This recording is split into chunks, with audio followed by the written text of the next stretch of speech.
787. 787 departure frequency 15 will be 1257. 257, thanks. I'm sick and tired of sitting here trying to think of something cool and not copy off Joe Rogan too much. Hey, everybody, or Duncan Trussell. Hi, friends.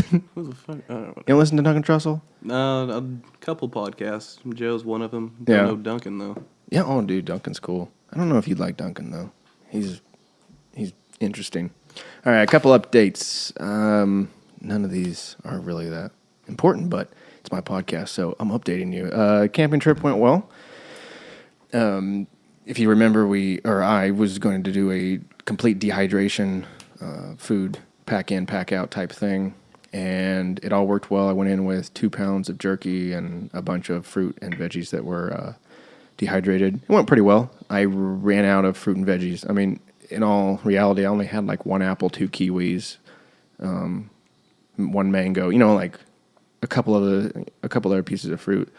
They were all dehydrated, so it looked like there was a lot, but really there wasn't. So I would change that. And also, Dad and I went to Bass Pro the other day, and we came across Inu. What do you call those? Hammocks? Inu hammocks? You know what I'm talking about?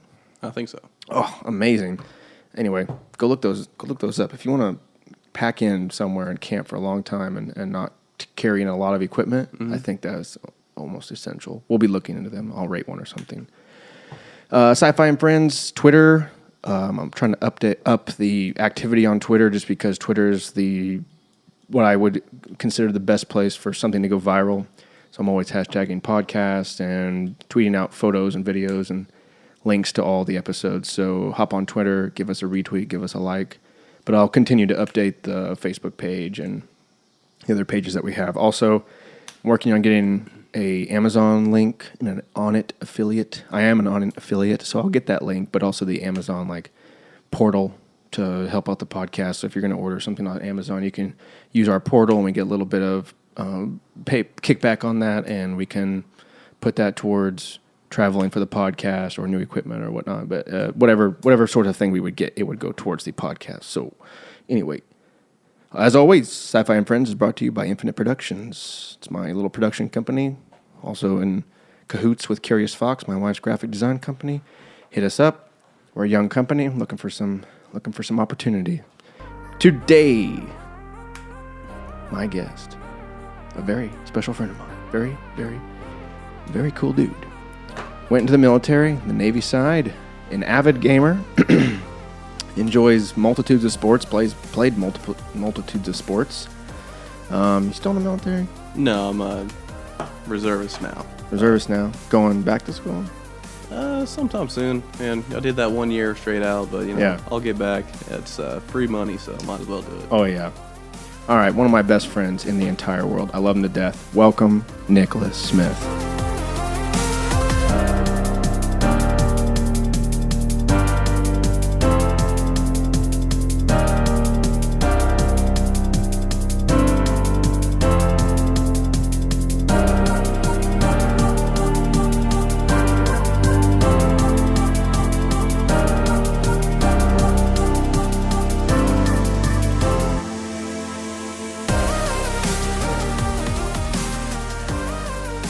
Thank you for having me. How you doing, man? I'm good. Thanks for coming on. Yeah, no problem. I mean, I don't know how many countless hours that we've talked to the wind, Shot the shit. shot the shit, and didn't have a mic in front of our face, and good times in that. Even before, I don't know, we probably talked, 30 minutes before the podcast? Yeah, we wasted a lot of good material, huh? I know. It's interesting when you put a mic and headphones on you, it kind of changes your demeanor a little bit. Uh-huh. You're like, I have so much good things to say. Let's record. And then also, Hello. I forgot. Oh, yeah. I mean, when I'm driving back from Pitt, I'm going through so many. I'm going to bring that up on the podcast. Or I go through a monologue of some, if I said this, it would be awesome. Yeah, you gotta write those things down. It's like everyone's got their top 10, top 5 movies of all time. Oh, what are they? Yeah. You remember that Fight one with Club. Leo in it? Oh. You name 2, and you're not sure where they're ranked. Yep. In fact, you just reminded me. Movies were the other thing I wanted to talk to you about. Movies and right. TV shows. Crap, man. See, drawing blanks now. All right. Nah. We'll get there. Okay, so, first off, I kind of wanted to dig around in your background a little bit. You could, start from the very beginning, or kind of when you left high school and decided to join the Navy, because I think that was pretty life-changing for you, and you got to see a little bit of the world and mature a little bit in North Carolina. Virginia? Oh, sorry. So East Coast. Yeah. East Coast. All right, well, let's see. I decided to go to the military when I was like a sophomore. It just depended on the branch for the most part. Like, typically I was thinking Marines. Mostly because like they have the sharp ass fucking dress blues, and Swords. It's more prestige. Well, you have that when you're dressed up and gussied, but Really? I think if you're like in a line or a guard or whatever. I'm not a Marine. I don't give a shit. But they're definitely more prestigious in the area that we are in. Like not a lot of Navy guys are like, yeah, I'm gonna go to the Navy. It's Marines or Army, typically from the Midwest. I would think predominantly. And so I was thinking that. And I don't know, when you're young and you don't really think too much about like your mortality, like, I'll go to the Army, serve honorably, maybe make it into a career if it's cool, if not, get out. And like, they're popping shots off. Like, that's not something that you typically think of too much when you're younger. Like, you're a lot more carefree with your life and the way you look at stuff. As you get older, you're like, you know what? Yeah, young people are kind of stupid a little bit. Oh, we all were. So, so that's around 2000 and... Gotta be 2006, 2007. Yeah, 2006, 2007 year. So that's right in the middle of this whole Middle Eastern conflict thing, 9/11 was that Iraq? 9/11 in 2001. 5 years or whatever. I think, we invaded Iraq around that time. So, I mean, did that ever go through your mind? Was it like stories, news stories, and things of what was going on over there? I mean, did that like pump you up, or did that kind of freak you out, or not really neutral? More so neutral. I'm not the biggest fan of like nationalism. I think I mean, patriotism and nationalism, I think a lot in the media portrayed, they're the same. If you're not a nationalist or don't fall for that, you're not patriotic. Right. I always thought, even whenever, especially when 9/11 happened, that's what the beginning of like the anti-Muslim movement for the most part. And there's so many stories. I remember when I was we were in the 5th grade, or you were in the middle school by then, of like people that looked Muslim getting beat up and like hospitalized. I remember one story, it was on like Good Morning America, and a white dude defending his Native American friend got hospitalized for sticking up for him. Like, no, he's my friend, he's been here forever, whatever. And they thought he was Middle Eastern? Well, it's just that whole us against them mentality, which is so weird because we're in America.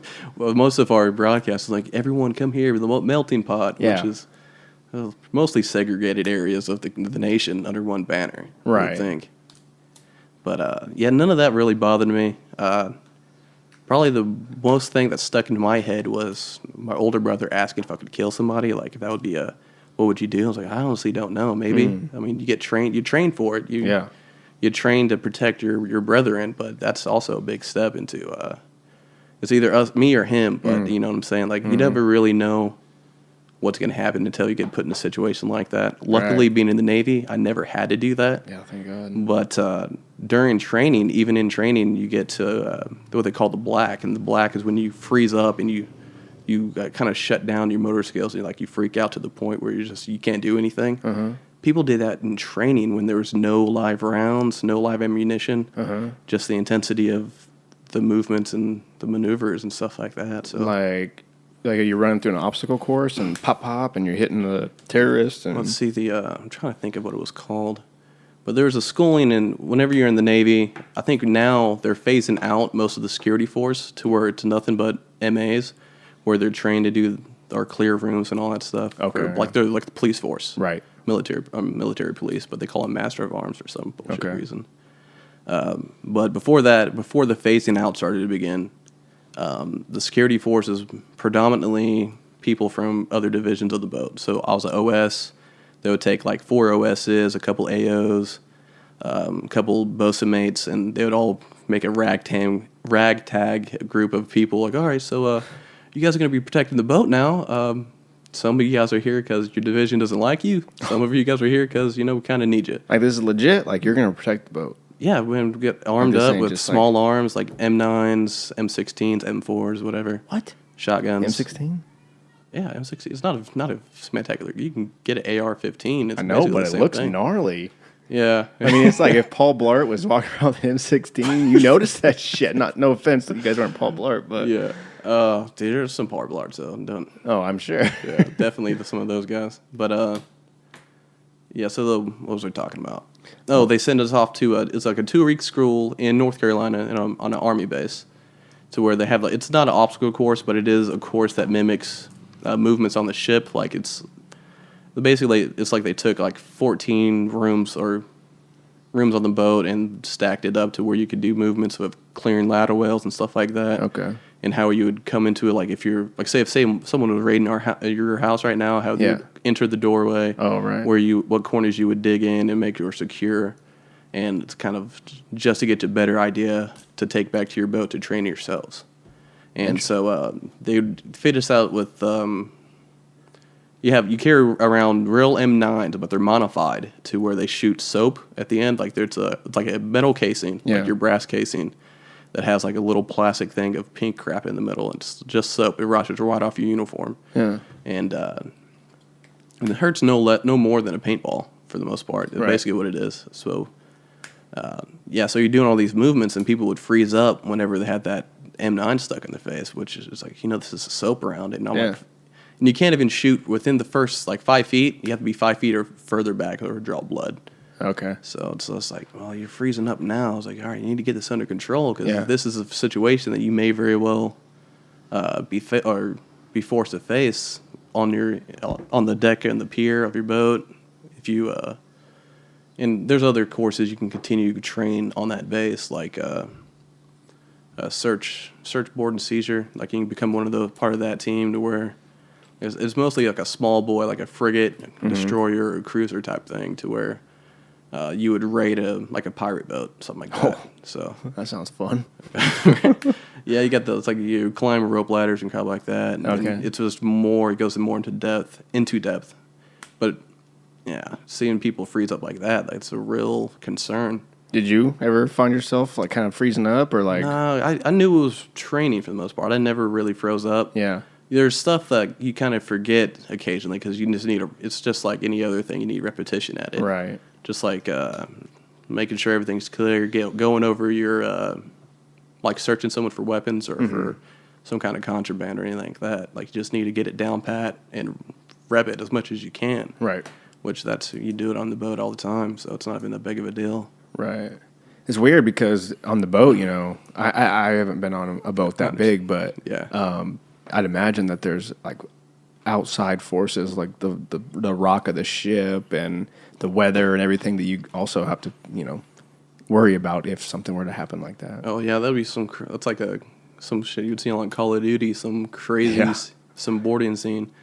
On a carrier, the one I was on the CVN 71 Theodore Roosevelt, which they're now, I don't know if they changed their numbers since they're on the West Coast now. A fucking ship that's run by a nuclear reactor, right? Yeah, I don't think there's many that aren't anymore that are that size. I think the George W. Bush was the last one that was mostly that wasn't a reactor.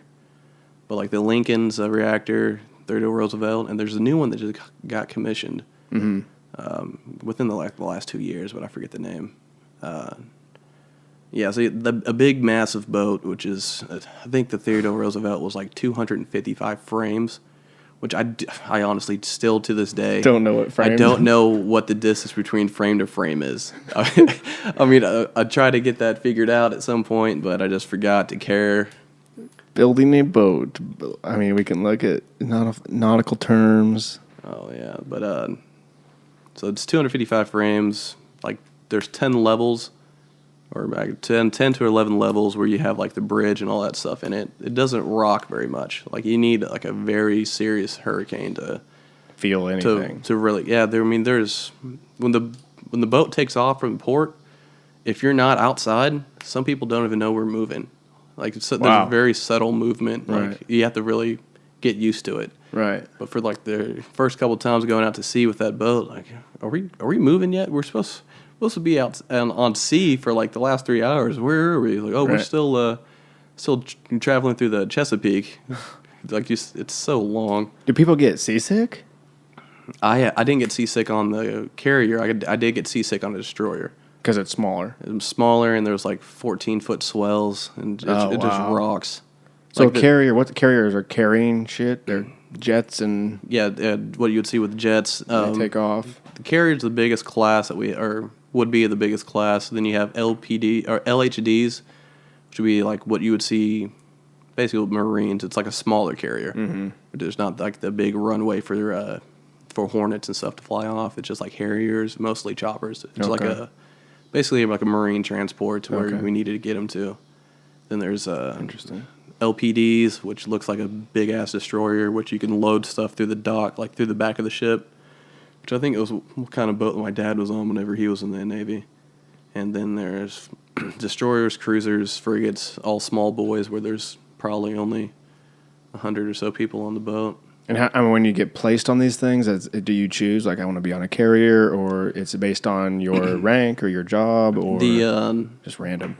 In A school, they give you, like, I think the top 2 guys have more of a say in your class, but there's like 3 different classes going on at once, and they're kicking people out of A school. Mm-hmm. I mean, crazy fast. I think my class, I finished in the middle, like basically like everything in school I've ever done was in the middle.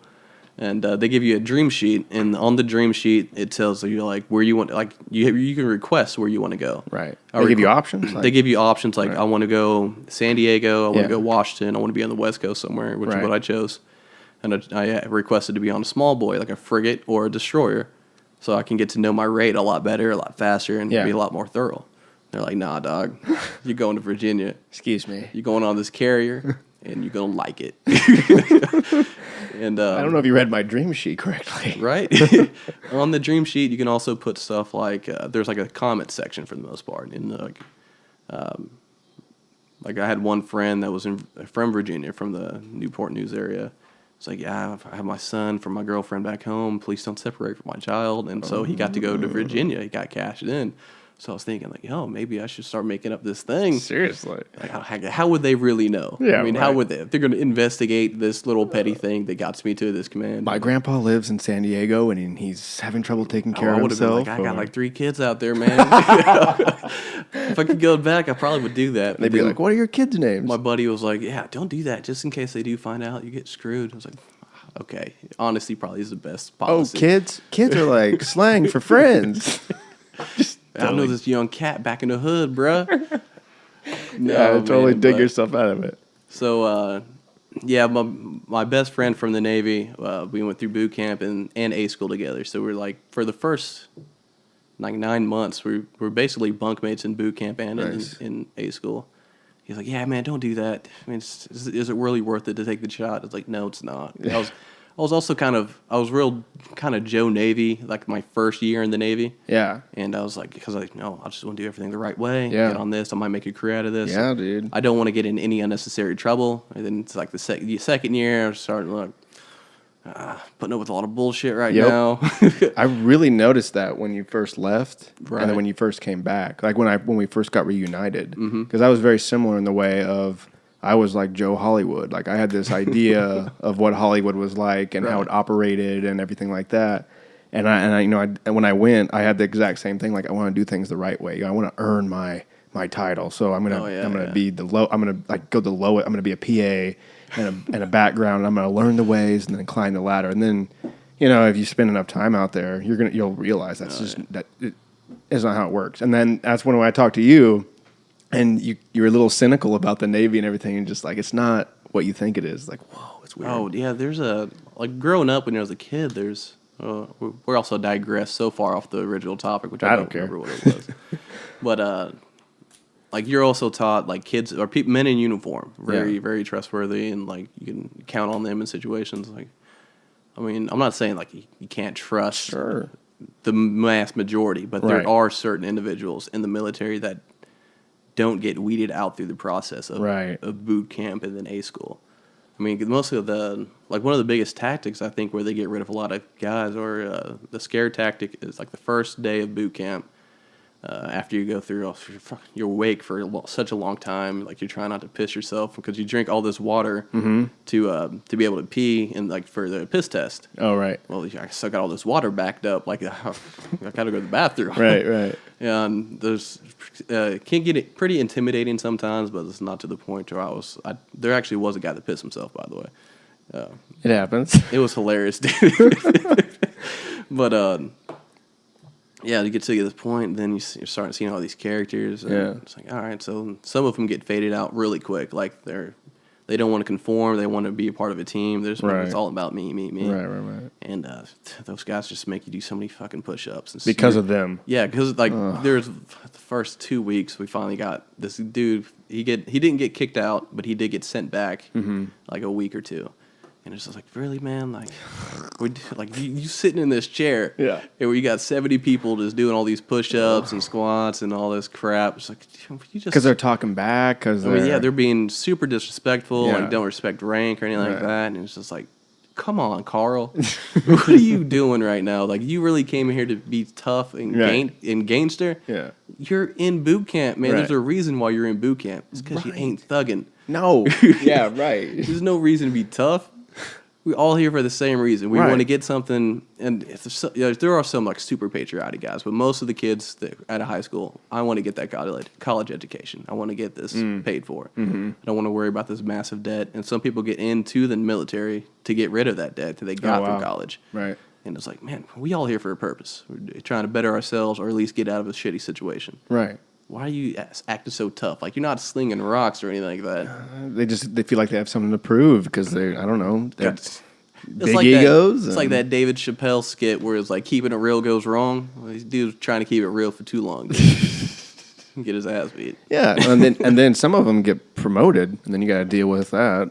I heard you tell me stories about that to where, I don't know the ranking system very well, but... Well, just think of E1 through E9 for enlisted personnel, and then you have O1 through, I don't know if it's 08 or 09.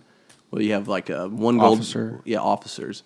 But those are a different bracket. So you got E1 through E3, you get you bump up in rank automatically after a certain time in. Okay. So like say you just gotta put the time. 996 is the rotation. So 9 months in at E1, the next day you wake up at E2. 9 months in a day, E2. It just happens. Same thing after the next 9 months, and then after 6 months after you make E3, you're eligible to take the E4 exam. And that's the only time you start taking tests is for E4, E5, E6. What are they asking you?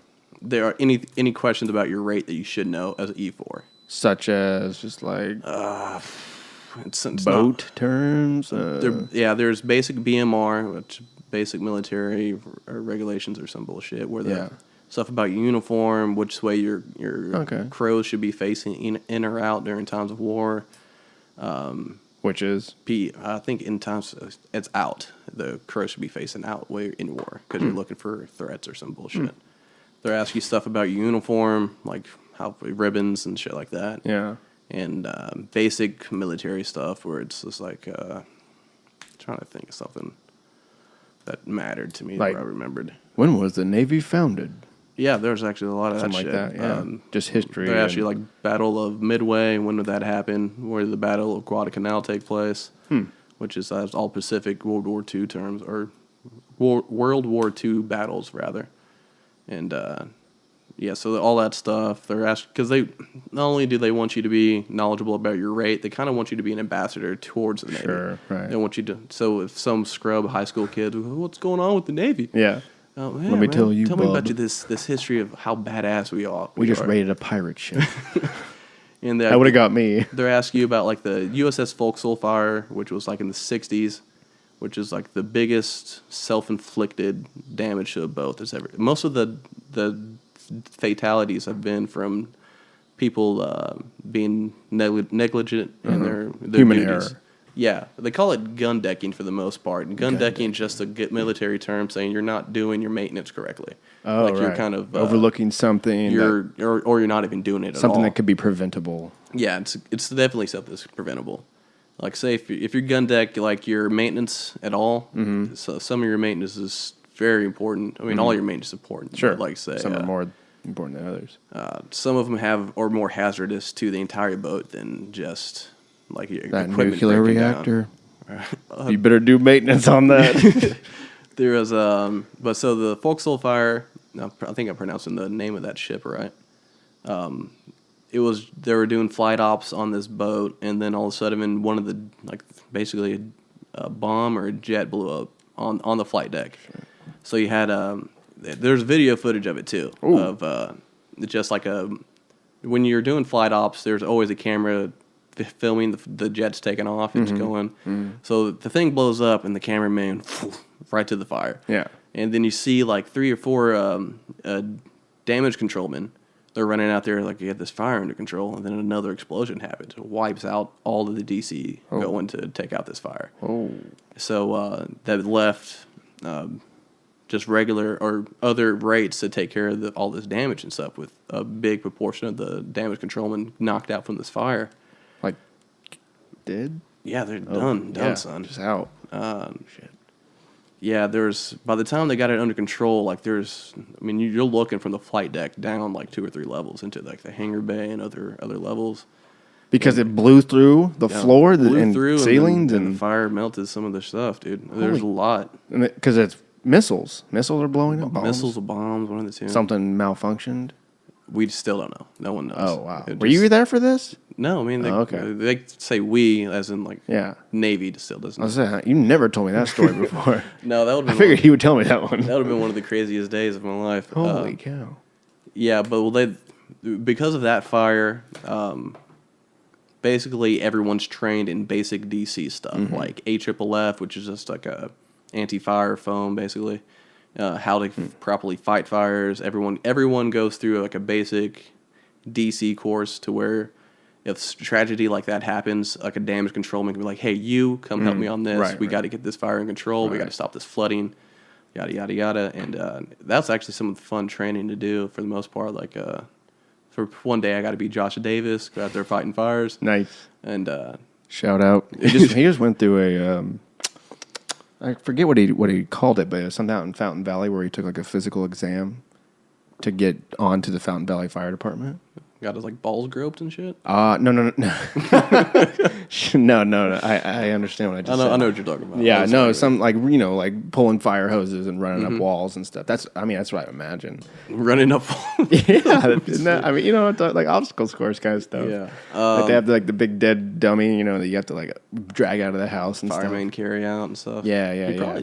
Josh is a pretty fit dude. He probably did well. Oh yeah, he was training for it and stuff. Oh yeah, his uncle is the fire chief in Fountain Valley. Get that hook up, man. Oh, and plus Fountain Valley, one of the best things about Fountain Valley is it's just all old people. It's just like... Oh, this sounds like a lot of fires, though. A lot of basic fires. No fire. Well... Like them falling asleep with the kitchen on and stuff, like with the stove on. Right. No, he's more paramedic, like more like, my chest hurts, or, stuff like that. Okay. So... Not too much danger, get paid really well, you're off like a week at a time, and... Yeah, his rotation sounded... I remember him talking about it last time. It sounded... Well, I guess while you're working, it sounds bad. Well, yeah, it's 24 hours. I mean, you're there. Like, you're not like coming home, like not 8 to 5. Like, you're there, and you cook, and you work out, and you wash trucks, and all that kind of stuff. So that throws... That's like a weird thing about firefighting. Is there any other careers that do that? I'm sure there are. I mean... Because like doctors go home... Sort of. Yeah, but they do have nights. They don't stay there for like weeks at a time. And they set it aside time. They're like, I'm going to do surgery on your eyes for 17 hours on this day. Right. And then we're done. And I'm going to go to Mexico. Like, I can't really think of, even police officers. Did your dad, was your dad an ER doctor? Or was he? Yeah, he was an ER doctor. So he would stay over the nights at the hospital regularly, right? No, he was a trauma at first, but I'm too young to remember the trauma days. I'd imagine those hours were different, but his minor, what do they call it? I guess they call it minor ER or whatever, was 11 to 11. Okay. So 12 hours on, 12 hours off for like 4 days, and then he'd get 4 days off. Well, remember Andrew from Caleb's wedding? Yeah. Andrew Long? Yeah. I think was he on call? He was on. I think he was on call for quite a bit. Okay. I remember him talking like he just got off of work from like a 18-hour shift or something like that. Right, and then he was going and right he back. drove straight to Wichita and went straight back. Had 2 beers, ate, went back. Yeah. Took pictures. Took the photos. Did his groomsman obligation. Yeah, I was looking at those today. That was a good time. Yeah, it was That was a pretty good fun. night. Yeah. But It ended horribly. Colin, you bastard. Were Colin- you there for that? Yeah, I didn't know that we got locked out on purpose. I thought we got locked out on accident. I don't know. I have to bring him on the podcast and That accuse was him. funny, man. I thought it was funny because I was super drunk. Oh, the whole night. I mean, it just escalated so bad from the wedding. I mean, I remember walking to the 4th floor of the hotel. I don't think you should be really Caleb? upset at Colin. I think No. Jacob Fry should be upset at you for shooting him in the eye. What are you with the- talking about? I don't remember that. I remember that. Oh man, his eye looked terrible. Yeah. What we're talking about is after Caleb's wedding, we were feeling great, and we had hotel rooms, so we all went to like this one hotel. And when I say we all, I mean like 25. It was like 25 people probably. Yeah, there's a couple rooms there. Yeah, we just had the door open and we were just partying like crazy. And I had this champagne bottle, and I was like, "Oh, this is gonna taste delicious." And Jacob Fry, God bless his soul, was like right in front of me, and I just twisted that thing off and smoked him in the eye. Smoked him. Couldn't have been a more perfect shot if I tried. Yeah. And he became the Hulk. The thing is, like, I wasn't around the champagne popping area. I think I was talking to Brad. And all of a sudden, Jacob goes fucking Bruce Banner to Hulk and Yes. like and 0 to 100 real quick. Smashed the desk. He like just And, fist smashes the The desk. funniest thing was at the day after when Kelsey was telling us about it. It was like, I was telling you that maybe you should move. I was telling both of you guys to like slow down. Yeah. And like the waitress was like, Jacob, I think you should move. Colton, you should probably stop. Oh shit. Boom. Yeah. God, yeah. It was a fun night. It was a great night. A great weekend. But yeah, I don't know of any other profession that like spends most of the time at work during the working hours. Right. Like you I clock mean, in for 24. Even Paramedics. paramedics. Well, if you're in the Navy and you're in port, it's you do your work day and then you have duty days. So I think most duty days, like duty day, is something that happened after Pearl Harbor, I believe. So Duty day, like maintenance day, like let's make duty sure day all the is screws are you tight. stay on the boat at all times, just to make wow. sure it's manned, so that way we don't have another Okay. Pearl Harbor happen. I Right. guess. Something goes down, just where So- everyone's on the boat. Or there's like a whoever. basic core of people there that can take care of whatever Right. you need. So a certain amount of people from each department will be there. Right. And so, like, going on like carrier, how many people? Like 1,000? 500? The basic Million? carrier group would be 3,000 for the basic Navy personnel. That's not including squadrons and other people that will be on the boat. 3,000? 3,000 is a It's like basic. downstream. A fully operated 3,000 or 250 or 2,500. Yeah, 2,500. But when it's fully operational and you're out to sea and you're fucking shit up, it's 5,000. Whoa! At full capacity. Full capacity is around 5,000. When it's like, let's go to war, 5,000 per. Or just patrolling. When the carrier's out to sea and you're 5,000. on deployment, it's like 5,000. Yeah, small city. Yes. About, what's it, half the size of Web City. So On a boat. on a carrier. That's yeah. powered by a nuclear reactor that has explosives. Yeah, there's massive. Quite a few bombs. Dude, that's crazy. So you go there. You never went to sea, right? You never were No, on. I was on workups. I never got deployed, but I'll be out to sea Never for got like deployed. weeks at a time. Yeah. I think 3.5 weeks. I was think that the trippy? longest. Was that just like wake up every day and you see water? Actually, it wasn't that bad. The worst thing is you get irritable really quick. Like the first week, you're doing all right. Like, oh man, just trying to make it through. Week 2, don't fucking talk to me right now. Because don't irritate me. you Just wanted 'cause land. You're surrounded by the same thing all the time. Yeah. And you have that one coworker that does something that doesn't Carl. initially piss you off. Yeah. But it grows on you. Like, really? You're gonna keep tapping my shoe? I'm gonna fuck you up, dog. Leave me alone. He's dealing with all the water too, And, picking a fight. Yeah, I mean, I was also part of security while on the boat because I was getting out in like a few months anyway, so there's no reason for me to go back to my department. So I did 1 year in security, and then the last year I was like, you know what? I don't think I'm going. I don't want to stay in my rate. If I do stay in, I'll cross rate to MA, Then like 2 months after that, I was like, you know what? I'm going to get the fuck out of here. I'm out. So I'll just stay in security. Right. So that way no one else for my division had to get sent and waste their time. Right. So with a plan to get out, I could plan afterwards, like, or just I'm just gonna get out and I'll go from there. Get out at all costs, man. Yeah. Who cares what I do when I get out? Yeah, there's a few instances where, like, you don't at all. At least my friends, that we never really wanted to have to do anything. Like, ideally, we're just there just in case, or at the bare Have minimum, to do anything like engage, break up a fight or anything like that. As Because I don't want to spray security. OC on anybody. That's so painful. And, did you have to get sprayed? Like, yeah, you did. the requirement. You have to. Everyone. And It sucked. I mean, did they just like come up to you and like, all right, here it comes? No, what's great is you go through, they call it SRFB, and SRFA is when you go to North Carolina and you do like tactical movements and shit. Right. So SRFB is the basic, this is what you need, you learn more stuff when you get in. And it depends on how you treat your instructors while you're going through the class. It's a 2-week course. And if you're such a douche canoe, you're going to get sprayed so hard in the eyes. And there was only one douche canoe that I could remember getting just destroyed. So mostly everyone else, like, you come up, you stand 36 inches away, which is, if you're any closer than that, you risk damage to the eyes. Because of the... Like, it's like pierces. The pressure? Yeah, I think it goes like up and around where you can't wash it out. You don't want that to happen. Yeah. So they try to aim for the forehead, at the brow. Sometimes you get it across the eyes, the windage, you know. And so the first guy goes up, like, he's a big black dude, and he was like the leader of the class and stuff. So you're first. He goes through the course. Oh, that ain't bad. Yeah, ain't bad at all. And so we're all ready to go. Right. And then there's another second class, a short Napoleonic white dude that talked so much crap. Like, he knew I know how to defend myself. Like, he was giving pointers to like the MAs and stuff. Like, what if I come at you like this? Like, he's going through all these scenarios. And so he gets up there and he's talking all this crap. Oh yeah, I'm ready. And and MA2 Phillips, man, she was so cool, so hilarious. She goes so slow, downsing both eyes. Like, I was like 10 feet away. Like, she Kobe'd it, like, net, nothing but the eyeballs. And she's like, hold on, I didn't get you good enough. Oh, and like. I was like, I felt bad for the dude. Like, I looked to my buddies that were in the class, like, that's kind of fucked up, right?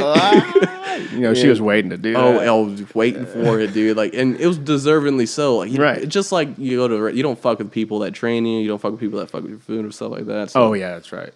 It's like, damn. Like, and he was almost crying. Like, you cry naturally, sure, but like emotionally, physically, he was beaten. Yeah, it's like he barely made it through the course. His ego got pepper sprayed. Oh my god! Seeing him go through the course, it brought us back down to reality. Like, maybe this is a lot tougher than we thought it would go. Like, the first dude like beasted through. Like, set the bar too high. And there's like, I think there's like a 3% chance, or 3% of the people, or something like that, don't get affected by it. Like, they get sprayed, it's discomfort. So this big black dude could have been the 3%? He wasn't part of the 3. He was just he's heard it. I did see a couple people that were part of that 3%. Yeah. And maybe envious and jealous. Like, that's fucked up. They were just like kind of wiping their eyes. Like they wiped his eyes off. It's like, you don't want water or anything? I'll rinse this stuff off, but it's not like he was there at the station for like 10 minutes washing his eyes out. Right. It's like, you really did get affected by that. It's like, no, man, I don't get it. And you go up there and just get blasted. Oh yeah, well, Phillips and I were pretty cool, so she didn't smoke me like that other dude. It was real quick swap. Yeah. And I couldn't open my eyes up all the way. Yeah. Like, I mean, I was trying to cheat a little bit by just squinting through, and I could see everything through the squint. But what I've miscalculated was, like, at the very end, like, you go through some stages, you practice like they call it a mock takedown, which stands for like mechanical advanced control hold. Okay. What the fucking bullshit. Okay. Fair enough. So you do that at one stage. Actually, I don't think I'm supposed to be talking about this. But anyway, it ends with the red man. And the red man you can see on YouTube. So it's not like I'm giving away talk. Okay. And you're supposed to, beat him away with this fake baton and stuff like that, and do a mock move, take him down, whatever. So I was trying to be calculated because, like, the red man's very amped up to start the day. Well, his actual person? Yeah. He puts like a big cushion suit on. Yeah. And so I was waiting for him to get worn down. Like, all right, this old man's starting to give a little bit. All right, it's getting a lot easier for these big guys too. I'm gonna step up on this one. As soon as I get it to step up, there is an old guy from security. He was in ops, but he's like, hey, do you need someone to switch out with you? Yeah, man, come on. Fresh. And this dude, fresh dude. Not only was he fresh, like he was like one of the physically fit dude, like he's always working out on swole. Dude. He was like 5'7", but just muscular as shit, Right. fast. Pride found cometh that out before whenever falleth, my friend. I found that out whenever when I finally got to him. I see this figure running up to him. He's like, is he running? Wop wop, hit me with 2 quick jabs. I was like, oh, what? I was like, I don't remember a jab being thrown at all. Did he not like you or what? No, dude, he was friendly. Like, we were cool with each other. He was He wanted to fuck somebody up in that red suit, dude. And I was like, oh man, I should have gone like 2 trips ahead of me. Yeah, right. You got the freaking rhinoceros. But so they tried to take your baton and chuck it, and you have to go get it. So I was like, I'm not letting Are you this baton. inside or are you outside? It's on like the turf football field. Okay. Yeah, if doing it inside would be way too much cleanup because then plus you have to deal with that OC like the floating particles. get into your lungs and stuff. Right. Yeah, but I was like, damn, I should have gone like 4 trips ago. Shouldn't have got so greedy with it. Yeah, it was pretty funny, man. Like, but the OC affected me where like my face was super red for a long time, like to the point to where you get watched for like 20 minutes after the thing to make sure you're not allergic reaction. or something like that. Yeah, right. And so for 20 minutes later, I'm starting to walk out and go to my room or take another shower to get this shit out of my eyes. Yeah. I get stopped by MA2 Phillips. Like, are you okay? I was like, yeah, I feel fine. Yeah. You look like hell. I was like, I don't see why you would say that. I mean, I try to dress up as much as I can. And I didn't know what she was talking about until I got back to my room. Because I went down to the next and I got some milk. And if you ever get pepper sprayed or OC sprayed, milk is like fucking heaven. Just like, because it's, what is it? You pour it on a rag. Cayenne? It's like Caspian in the spray? Something Caspian. Yeah. Whatever. Oral. I don't fucking know. Yeah. Google that shit. I don't care. Okay. No. It's something. Yeah, whoever's on podcast. Yeah, so if you get OC spray, get that milk, put it on a towel or a rag, and just let it sit on your face. Just don't dump it on your face. It's kind of wasteful. Yeah. You want it to kind of fucking just be sitting on your dome. I mean, put it in your eye for sure. Get some of that crap out. Right. And amazing. I mean, it's almost total neutralizer. It's almost to know the dynamic you need to get OC sprayed just to feel how good that milk can be in life. Did you get tasered? Nope, didn't carry taser, so there's no reason for it. Good. And actually, I probably wouldn't have minded too much. I mean, I'd rather get tasered than get OC sprayed again. Really? Yeah. But you never got tasered. I never got tasered, but I know You'd I have been your OC mind sprayed. really quickly. They'd tase your ass and you'd be like, pepper spray me. I don't know. He wants both? I think going through that muscle soreness, stuff like that, that's probably what you get that initial shock. Yeah. And it seize up real quick. I just hate being electrocuted. Like, even like electric fences that are like, I don't know, 100 Why volts would you or something. touch an electric fence on purpose? They're really hard to see. I only have one eye, too, so. Yeah, but I think I'd rather get a taser than OC because I've been OC sprayed. Yeah. I know that for sure. I'd rather. You don't want to do that again. Nah, never. Like, oh, would you get that bottle out, officer? I'll sit down. Oh, they would do that? If someone was like super rude or super... I would be kicked out of the Navy so fast. Quit being so rude. What's fucked up is that it's your story versus his, and if he's OC sprayed, as long as there's no camera or no witnesses, sir, I don't know what was going on. I came around the corner, he was squared up, like he was ready to throw down, so I sprayed him. Now there was a couple times where like, we didn't have to spray anyone, but the threat of like that guy was in security.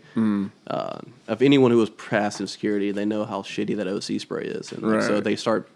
Once you're like unclipping the can, and there was one instance where one buddy from St. Thomas was he was just in charge of our security section. Yeah. And we had to take some people to XOI or Captain's Mast, one of the two, and this is like a disciplinary thing.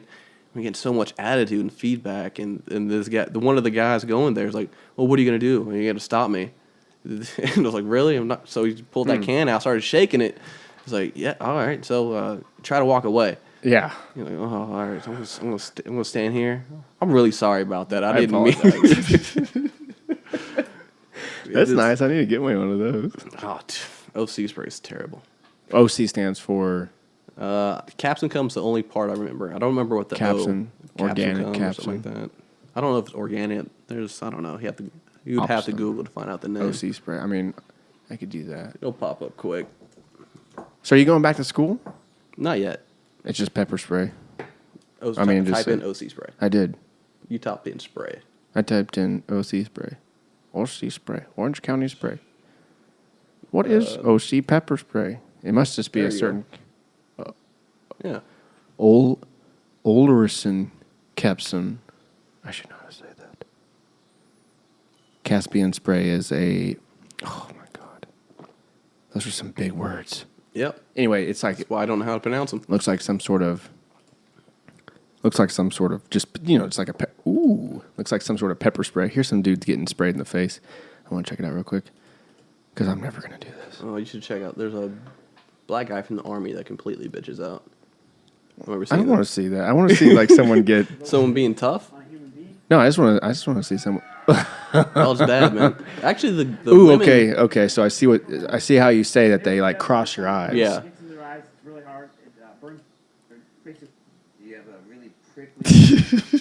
Let's interview him after he gets sprayed in the face.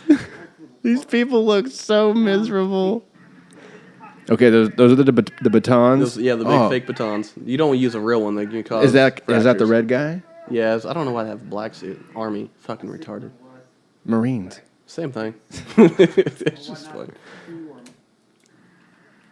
Okay, so this guy's like totally decked out. Yeah. Like, and all they try to do is padded up. take that baton away. Sometimes they hit you with a cross. wow. These They guys, show the whole course. I could have told you shit about that. that's pretty cool. I mean, look. I mean, they are struggling. Palms up, get away from me, you're headed. They are struggling to compete or to complete this. They're just squinting, hobbling around. Have you ever heard of the YouTuber FPS Russian or Russia? He shoots like exotic guns and like he'll have like an AUG or he'll have like anti-artillery or something like that. Yeah. He one of his videos he decides to type in OC or pepper spray at the end of that. Okay. Let me look him up. FPS Russian, which FPS frames per second is what There you I'm go. guessing. Shooting. All right, he gets OC sprayed and then he tries to shoot a gun afterward, which is great. Oh, okay. How many followers does this guy have? This good guy should be a shit ton. He's got 6 million Yeah. subscribers. He shoots a lot of exotic guns, man. It's pretty sweet. Nice. FPS frames. Is that frames per second? Fire. I don't know. This is great though. He's holding. Good God, he's holding It's some a- sort of fully I think automatic. It's a semi-auto. I've seen this video. It's a Caltech 2000 or something like that. It folds up. It's pretty sweet. It folds up, but he's got a T-shirt that says "I'm kind of a big deal." Hey, he called it. Yeah. So this cat's Russian. I mean, is he from? He's got 13. No, he's from America, but that's like his whole His accent's persona, I think. really. He's got 13 million views on this one. Shooting while being pepper sprayed. The internet's being a piece of shit. Anyway, looks like he has 12 gauges, most powerful handgun on earth. Ooh, the Vector. I love Vectors. If I could purchase one of those. Yeah, he's a very skillful shooter. Here's my buddy. He's gonna shoot me in the face with pepper spray. Look, he's just like, oh He fuck. gets one dose. Ooh, that one's orange. Yeah, that's the shit I got sprayed with. Ooh, look, he's not having very. Oh, look at it. Look at check it. That's pretty fucking bad. That's pretty fucking bad. Oh, we got twice. Oh, they got He asked twice. for it twice, and then it cuts away. And so he has hay bales behind. 50. It says 15 minutes later. He has these large hay bales around him, behind him. He looks. He just looks awful. His eyes are all swollen and red, but he's got hay bales behind him with these like 2-liter pop bottles. Gatorade bottles. Yeah, he's got 7 back there, 6 back there. and my eye is swelling up now, so I can barely see. But I thought I'd be a trooper and come back out and at least show you how the gun works. So. So he was unable to do it. Yeah, right as soon as he bat. turned, like when it cut to 15 minutes later, he was like, "Oh, I can't see anything. It's not safe." So Nice. he had to get wash all that shit out of his eyes. That's a badass gun. I can't believe it. Like he thought, like, all right, I'm gonna get OC sprayed, then I'm gonna Twice. shoot some shit. Twice. He hit every bottle in one shot, by the way. So that's impressive. But he had a 15-minute gap in between getting sprayed and then. Yeah, so it wasn't where he's feeling all the effects immediately. No. So if it's like a riot or something and he's trying to overthrow a coup government type thing, he's got a 15-minute window before he can get back on his feet. That's funny, dude. I never want to get freaking pepper sprayed. No, I mean, luckily, the most people that get pepper sprayed are people that deserve it. So, people that are trying to steal someone's purse or mug a girl. It was mostly women's defense, which doesn't make sense. I think if it wasn't like socially frowned upon for me to carry pepper spray, I definitely would. What? It's not socially frowned upon. Just like a kinda, womanly thing. I think it is kind of depicted as a womanly thing. I guess so. Like. Yeah, if you, I mean, I guess if you had like, especially where you're gonna carry it at, like I was gonna say, like a fanny pack. No, like in your back pocket, you got like in your left pocket, you got your wallet. Your right pocket, you got like a little can of pepper spray. Worst case scenario, like you sit down on something, it breaks, and now your ass is all on fire. Oh, just all that gets into your pores. Yeah, I mean, it's definitely not very masculine if you think about it. For some reason, it's only women or rioters. That's what I think of about pepper spray, like Ukraine when they had like all those riot shields and they're going crazy. You have it or on you Occupy when Wall Street. you're an officer because you need non-lethal weapons to take care of threats that aren't tear gas. Yeah, tear gas. You got the batons. They have those shotgun bean bags. Fuck those things. Yeah, a lot of those are riot specific. I don't think most officers carry them. Yeah. I'm speaking riot type gear. Riot gear's some dope stuff. So here's a side question: if you were going to be a riot officer, do you have to be in the military first? I don't know if that's even a division in the military. I mean, I don't think it's probably like police officer. It's police training. I don't even know if they don't have specific people for writing. I don't believe that wouldn't make sense. They just call up like the normal Joe Blow. They call in officer. Probably every police officer they have. Give them the riot gear. We need you guys here for this event. There's something going on. Okay. Like when you said that thing at Ferguson. Yeah, that's the entire Ferguson police force with probably some St. Louis force. With full on military riot gear protecting the police department. Yeah, there was no. They weren't patrolling the streets that night for sure. No. There's no way. No. But I do remember watching that riot in Ferguson after the thing went down. Yeah. And the police force had this genius idea to get new vehicles. It seemed like where they put a police car like 4 or 5 blocks away from the police station. Yeah. It was like the old Crown Vic that they clearly had insurance on. They're like, well, they'll destroy this vehicle, so it's sweet. nice move. No, Betty, we need to get rid of her. Right. These riders will beat the shit out of it. Because if you look in the video, like all the nice cars they're in the parking lot of the police department. So I was like, I see what you guys are doing. That's fucked up, but I understand. You want that new vehicle. Right. Might as well have the insurance for a reason. Dude, that's crazy. Hey, while I got you here, I want to talk about UFC.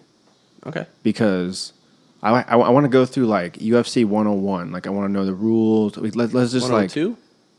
No. The one that just happened? No. That's 202. Oh, you want the basic course? Yeah. Okay. Like I want to if see we in those. What?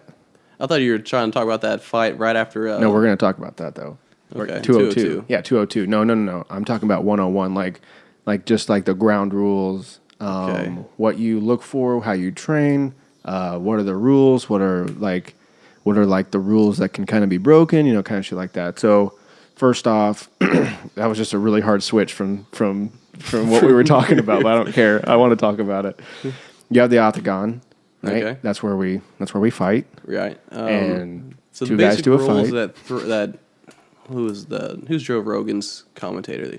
Bruce Buffer? Not Bruce Buffer. That's the announcer. The other guy. I don't know the other guy. Yeah. Okay. Well, he's. I can see him on my face. Yeah. All right. So this big dome-looking guy. Yeah. Rules are there's a 10-point must. So you have to have 10 points to whoever wins the round, and then the loser gets 9 or less. I think I don't know because there's 3 judges. 3 judges, and most of them don't fucking know what they're talking about. I mean, you've seen so many like decisions go. Like, I don't see how that dude won at all. Right. And Well, why is that? Because these are they there's trained no judges? It's or? not a necessity for. I think it's boxing commission. I mean, especially when UFC first started, when most of the questionable decisions came out. I think they're mostly boxing judges that are used to predominantly striking. Okay, so when if there's a major grappling element where Right. there's no, it's very hard to see who the clear victor is unless you know like jiu-jitsu or wrestling or dominance on that. Right, if you don't have a KO or TKO or something, then or if there's not like a lot of points on the feet striking wise, and it's like a clinch match. I mean, it's very hard to see like what lands clean and all that stuff. But like what they're good at with the boxing, like striking, fine, you know what's going on. right. But once they had that those added elements of stuff that's no longer within boxing or clinching range, like you have, I don't really know how to rank that or and there's I don't know, there's no crash course on how to teach someone how to judge a fight. It's mostly up to the person watching it. But you have a 10-round mush system, and then 9 or less for the loser of the round. Let's see. And they rate of the 3 judges. They rate like like in the cartoons when they like hold up a card. Yeah, like it's written off too. I think on the sheets it's so you have Holly Holm on the left side and Misha Tate on the right. Holly won 3 of the rounds, and so they have 10 points under her name for the round that she won, and then like she has 30 points. 9. Well, she had 30 points per of 3 rounds, but then she would have a 9 from the rounds that she lost. Okay. So I think the official scorecard, I think everyone scored for that fight. So you're either getting a 10 or a 9 each time. 9 and 10 or a 9 each time. You can lose. It's usually like last night or last Saturday. Yeah. One judge scored the first round for Conor 10-8. So Nate got 8 points because he got dominated in the first round. He got dropped 3 times. And so that judge decided to give Nate an 8 round, which it's not that crazy considering how dominant Conor was in that fight. But the other 2 judges, they're really reluctant to give out a 10-8 round. Okay. So it's usually 10-9 most of the time. Most of the time, it's a solid 10-9. Especially in like a main event type thing like that. Yeah, anything. I mean, even if you're completely dominated on the ground and like there's no offensive mounted from the other person, I mean, they're still pretty stingy with that 10-8. The only other time where it was a clear 10-8 in recent history or recent memory at least, was Holly versus Misha Tate, where Tate took down Holly early in the second round and completely fucking dominated Holly on the ground. I mean, she almost choked her out with the rear naked choke in that round. Right. And then that had back control the entire time, like from like 4 minutes. Like she completely handled her. I think every judge scored that one a 10-8 for that fight. Wow. So let's say if Holly didn't get choked out in the 5th round, it would have been a draw, and they would have fought again. Like that night? Not that night. No, there would have been another fight camp, like another promotion. Like automatically. Yeah, it would have immediately gone to that because it was for a title. It was a draw. There was no clear victor. Right. Okay, you have 4 months. Yeah, so 4 or 5 months, something like that. Interesting. I didn't know that. Yeah, so I mean, because there's no way that you could not give Misha that. You couldn't have not given her that shot again. You're right. Because she didn't lose. She dominated one round so drastically, where it was ridiculous. Right. And she was winning the 5th round, so she would have won 2 rounds, but Misha would have won 3. Tate won 2, but she won one of those rounds so dominant that it made up for a point that she lost in like the first or the third or the fourth. Right. It's kind of like the Conor McGregor and Diaz fight a little bit. Like a couple of times, like McGregor punched him, and McGregor dominated the beginning of the fight for the first 2.5 rounds. Towards the middle of the second round, Nate started finding his mark, and Conor seemed like he was getting kind of tired. And then Nate winded. Nate did in the third round. Nate hit him with that flurry, which we thought could end Conor. Yeah, which I was also kind of concerned for Nate too, because like Conor was also returning that heat. Yeah, and you dropped him 3 times in the first. If he connects it with then slipping or rolling a punch and hit it with a hook or something like that, right. I mean, the Nate could have gone down too. But it was so impressive that he did go down 3 or 4 or 5, 6 times, and it was weird. Most of the time he just sat there with his legs up, ready to grapple. But Conor would never go down. Yeah, he did a few up kicks on there too.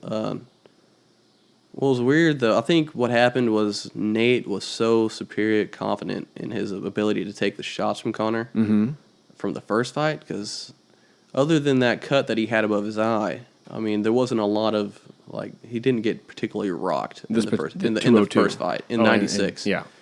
So the beginning of 202, I guess I would think. I mean, if you dominate someone on 10 days, like you're in Cabo, and you're chilling. Right. Hey, Nate, we need you for this fight. Right. 11 days from now, it would be 170 because you can't cut weight down to 155. Right.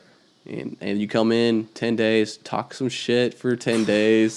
So don't they talk so much trash? And he got into Connor's head in the first fight too. Mm-hmm. The best one was like you playing a touch butt with that dork in the park. What? Like, oh shit! Like, you're talking on his camp and shit now. It's crazy. Touch butt. Oh yeah, it'll be any trash talk if you type in. It comes right up. Right. Nick Diaz touch butt. Then he focuses it on Thug Life as a shit. You're playing touch butt with that dork in the park. Look how sad he gets. Oh, this guy? Yeah. That's Connor's movement coach. Stupid haircut? My whole team will fucking beat your whole team's ass. How about that? Man, I love how much trash talk they gave each other, like throwing the water balls and stuff. Man, that just gets people so psyched up. I like more of that trash talk where there's just the banner going back and forth. Right. I didn't really. It didn't bother me for sure. I mean, it's good promotion. I mean, there's no really such a thing as bad promotion when it comes to sports or fighting in general. But yeah, I think there was a lot of like the first press conference they had for 196. Nate, it seemed like he was because he was saying a lot of fuck you, fuck you, fuck you. I mean, he wasn't really prepared. But the later press conference they had, the one right before their weigh-ins and stuff like that, which dude was on. He was on the money talking all that shit. Playing touch with that dork in the park. My team will beat your whole team's ass. How about that? Well, his last time Connor some was good kill singers. your kids. I'll kill your kids. On 202? Yeah. Yeah. I'll kill you. I'll kill your whole family and kill your fucking kids. Then they threw water balls at each other. Crazy, man. I thought it was crazy that they did all that trash talk. They trained their asses off and everything, and then beat the living shit out of each other for 5 rounds. Yeah. Back and forth, back and forth. It ends. There's like a glimpse of like a handshake, hug, like a mini hug, like respect. And then they go back to trash talk. Like each of their comments or whatever. Yeah. You know what I mean? Like, what did they say? It was freaking like, I'm back on top, motherfucker. Fuck the Diaz brothers. Motherfucker. That's right. Yeah, right. Yeah, I think the Diaz brothers get a bad rep for being disrespectful. I think a lot of it is for promotion. But like when they're not, as soon as you sign the contract against a Diaz brother, I mean, you're going against fam. Like, big time. I mean, they're coming out for blood. They don't care. But I think it's super respectful. I mean, I think that whole fight camp, I think what's called that Scrap Pack with Jake Shields. I think Kron Gracie is with them now. I mean, the Gracie family is, and they got their black belt under Cesar Gracie, I believe. The Diaz brothers. Yeah, and who's older? Nick Diaz is older. The one that fought. Like one. Oh, Nate fought last. But Nick's the one that got popped for marijuana. Yeah, like 3 times. And then he got that fucked up 5-year suspension for marijuana. I thought it was lifetime.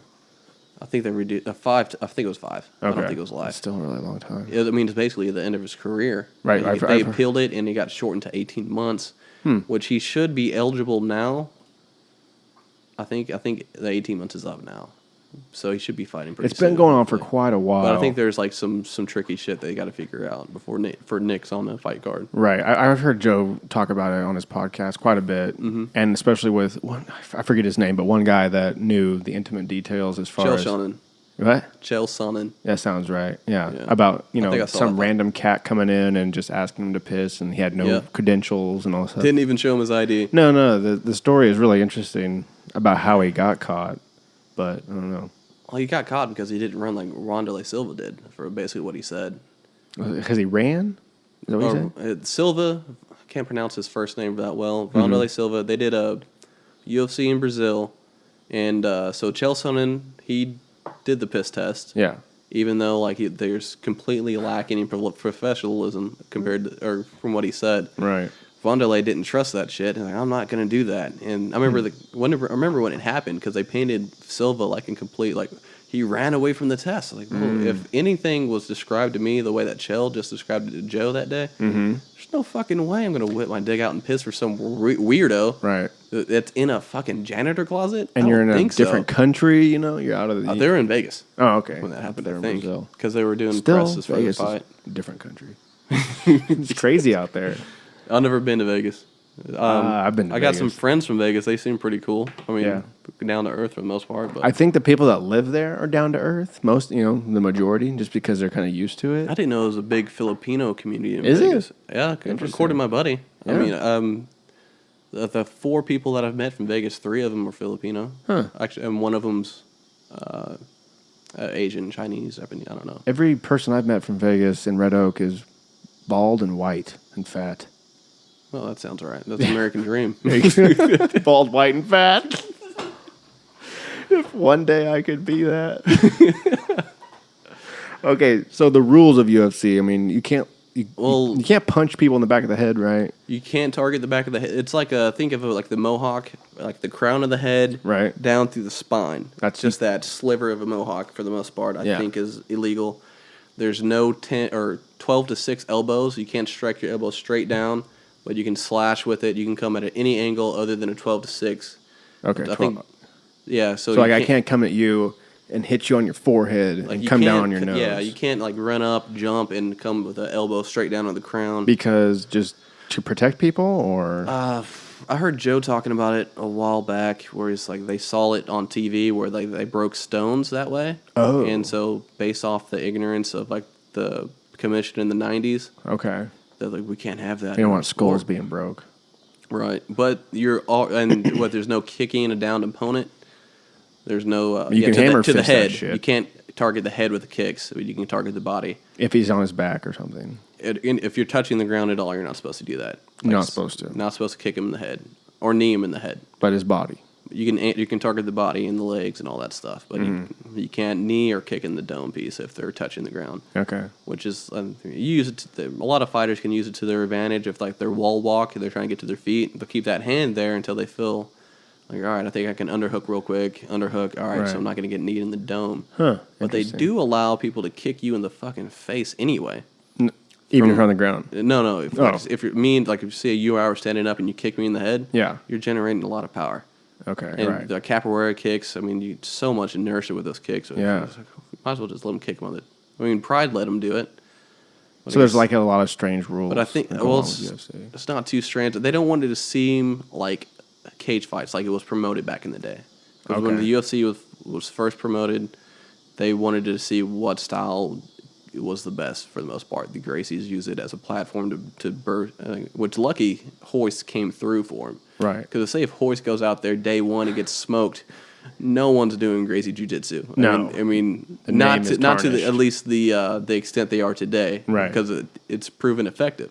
Right. But if Hoist doesn't come through with that once in a lifetime opportunity and not do it once but twice, I think Right. he might have won the first. I don't know if he did just 2 tournaments or if he did the first 3. 'Cause I'm not sure. I think he did. I think he might have just in the first 2. But yeah, I mean, It'd be Mad Max without him, dude. Right? I mean, I don't think it would exist without him. Okay, right. Without the Gracie family, for sure. I mean, it was. What's going on there? Why is Gracie so connected with Jiu-Jitsu? Well, let's see if I remember the heritage of Gracie Jiu-Jitsu or Brazilian Jiu-Jitsu, for that matter. Helio Gracie and his brothers. I don't know if they're refugees like they came from Japan into Brazil. A lot of Japanese men went to Brazil, and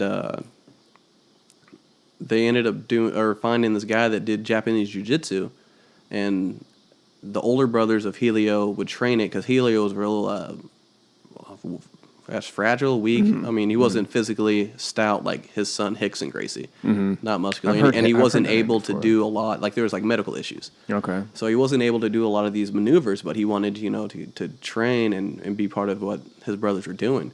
So he would, he would watch what they're doing, and then he would work on his own with brothers, friends, and stuff to kind of maneuver this technique to where it would work for him and his frail body. Right. So after, working out all the kinks and stuff, like he started challenging jiu-jitsu practitioners, Japanese jiu-jitsu guys, and like open, like put shit into the newspaper, like talking like, yo, Oh, wow. anyone who can come and submit me, or it'd be like more of a valetudo, like no time limit. Whoever quits or gets tapped loses. So, no time limit. No So time can just limit. be rolling Helio was forever. going out there. I mean, there was he fought. I remember a story of him fighting like the number 2 ranked jiu-jitsu practitioner in the world. Wow.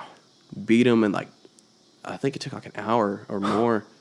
Beat him, and then he had challenged a guy named Kimura. Kimura is so good at doing the Kimura. Yeah, it was named after him. So he challenged the number 1 guy, and throughout the course of the fight, Kimura gets him in this like compression lock across his stomach or something like that, and or chokes him out, or basically suffocates him to the point where he passes out. Whoa. Well, Kimura didn't realize it, so he goes to mount, and he's like, "Oh man, it's very good. You didn't tap, nice." And like that's when Helio came back too, and oh shit, I'm still fighting. Let's go. Kimura ended up beating him, but it was such a good fight, and like I mean the weight class was ridiculous. How much bigger Kimura was than Helio. Right, there was no sort of like regulation on that. It was just let's fight. Anyone. Let's go. Actually, I think you can find this like if you subscribe to the Gracie Breakdown. Mm-hmm. I'm sure that's where I think I heard it from Helio's grandchildren, Henner and Huron Gracie. Mm-hmm.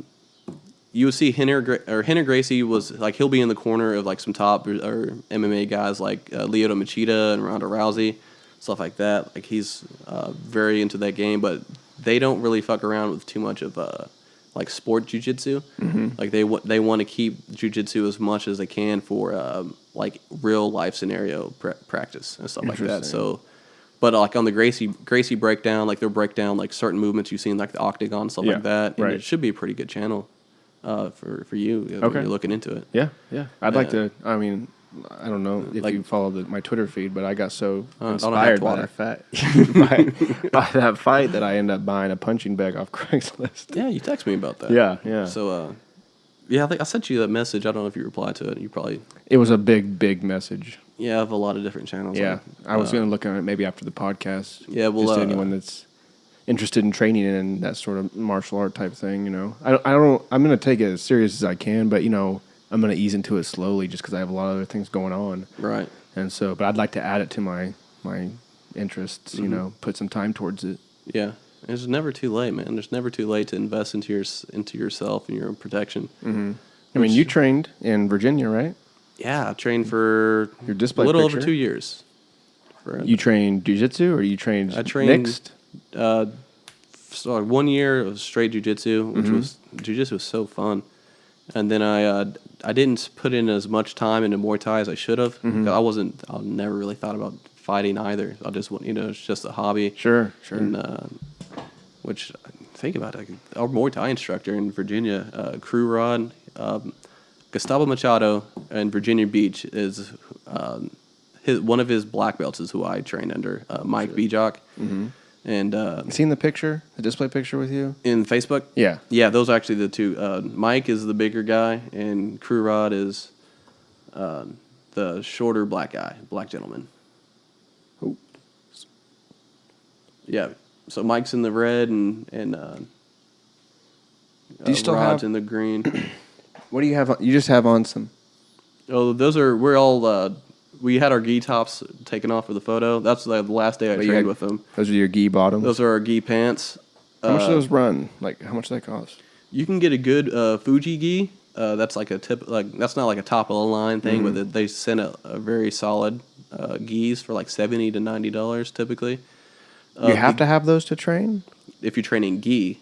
Oh, okay. There are no gi classes, and you can do for MMA around here. Uh-huh. I don't think gi is really in the repertoire. Right. It's all no gi. It's all practical for MMA, which it's fun. Yeah, it's good. There's just more choking options when you have the gi on. It's more traditional, but there's it's a lot. You have to be a lot more technical most of the time.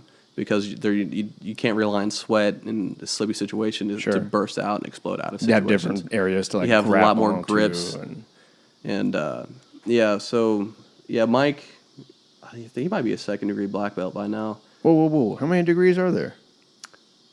Dude, honestly, I don't really know. I mean, after the black belt, you get a certain amount of degrees, and you become like a coral belt, which is a red and black belt, which is what Hickson is.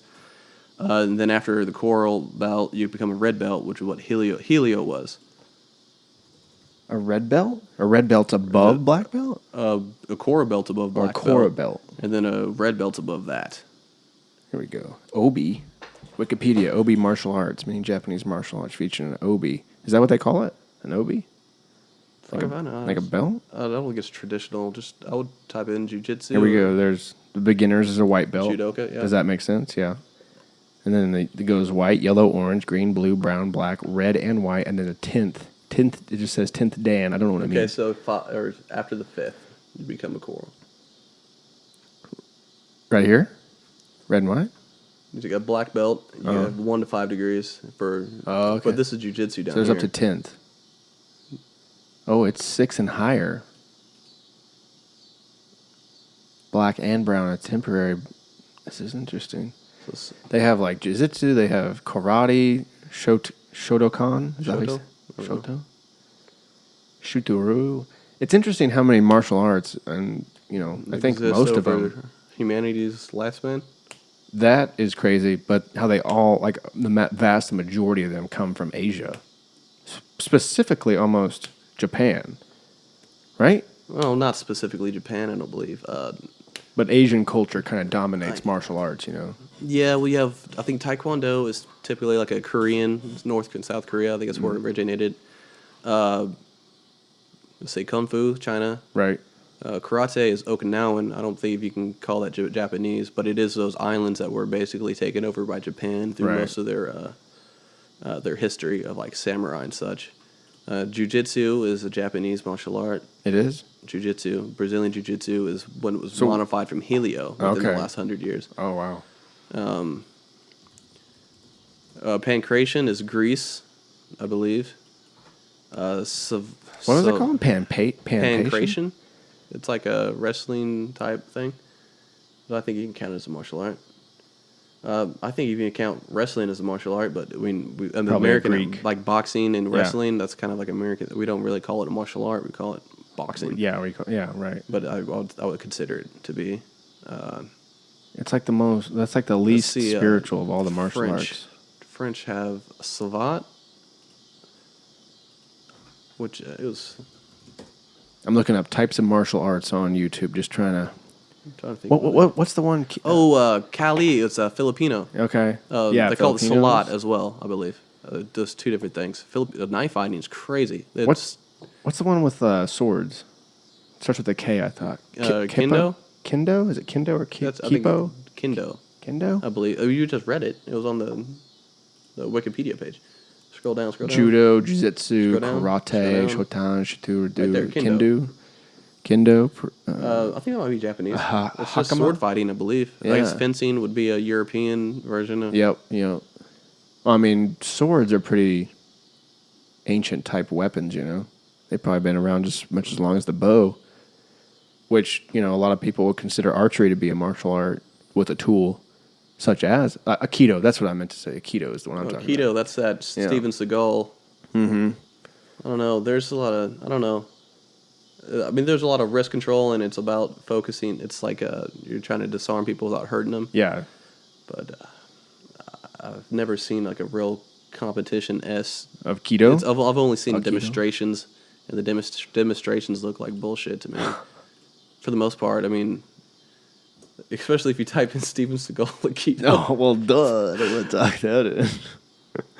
I mean, definitely, if you're able to catch somebody who's not, who's coming at you overly aggressive, Aikido, yeah, definitely could work. Is Aikido different or utilized by the Israelis as far as they're talking about Krav Maga? Krav Maga, yeah. Is it like a Krav Maga is completely different. Oh, okay. Yeah, I don't think, Krav Maga, I think, uses aspects of different effective martial arts, but they're more not like street, they're disarming. It's for your life. Yeah, from all the history of Israel. Right. I mean, groin strikes, anything you can for you to come out on top. That's what they're gonna do. Right. Like this video that we're watching right now is an excellent Aikido demonstration by Morty Shihan. And what? Did I say it right? I thought you were just churching it up. That's actually the name of the video. No, yeah, it is. But yeah, most of the moves, it just kind of, I mean, I don't mean to be, I don't know if this is, I don't mean to, it looks like Jackie Chan. It looks like, when Jackie Chan disarms someone in a movie. Like he's just doing all these sorts of arm wraps and easily taking people down. I mean, this guy's overreacting, this white guy. No, risk. Or maybe he's not, I don't know. No, he's bending that wrist pretty far. But it's like the practitioner, like say if, I don't know if this would be effective if you square up with somebody in a fight. Like this is like some like him reaching for like his chest. That's something like a big dude would do to a smaller guy, to like show his dominance. Or like if you're at a bar, like hey man, grab it's a bar fight. Right. But like, are you gonna do that in a bar fight? You're gonna grab the wrist and freak it around. And like say, I challenge you to a duel. Yeah. And they hit a boxing stance. You put your he's not. Down. There's not a lot of lunging if somebody knows boxing, knows Muay Thai. Right. There's not going to be a lot of. There's going to be a lot of snaps. He's going to be popping that jab. Yeah. You know what it makes me think of when you say that is Game of Thrones when, what's his name? The squire for the big chick. What's his name? I know what you're talking about. Yeah, Pete? Yeah, it starts with a P. It's not P. It's like. All right. I'm on like episode 7 right now of the last season, so of 6? Don't fuck it up. Okay, yeah, for sure. I won't do that. But yeah, I can't remember the cat's name. The Spoiler alert, by the way. Yeah. No spoilers. Okay. Just a thing. The squire for the big tall big, chick. Blonde, can't think awesome. of anybody's name. She might be my favorite character. Really? I like her. We'll get to that. I like her. Not my favorite character. I like her. She takes a liking to the squire at some point because he is so loyal. Not like a love interest, but like fondness. Yeah, takes him under her wing, and offers to train him because she's a trained knight, swords lady, and so they start practicing, and then the kid ends up with the guy that runs around with Jaime Lannister. I can't think of his name either. Yeah, I know what you're talking about. The rough cat. I love that guy. Yeah, that dude's cool. Oh yeah, but they end up meeting each other again. I guess they're like old acquaintances. And they're like season 3 or 4. I think so. No, yeah, 4 or 5 rather. He might have squired for Jaime for a while. I can't remember. Yeah, I'm sorry. for the imp. Okay, that's right. That's where they came from. Anyway, so they meet up again and they're like, "Hey, buddy, what's up?" And the kid the kid tells the guy that this girl is training him for swordsman fighting. He goes, "Oh yeah, he is, or she is, yeah." And you know how he fights.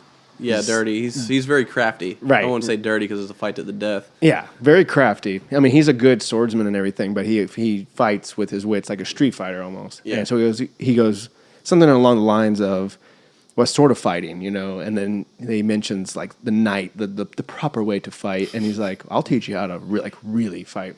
And the first thing he does is like, "Okay, let's check out your stance." He looks down, just punches him right in the face, and he's like, "Rule number 1."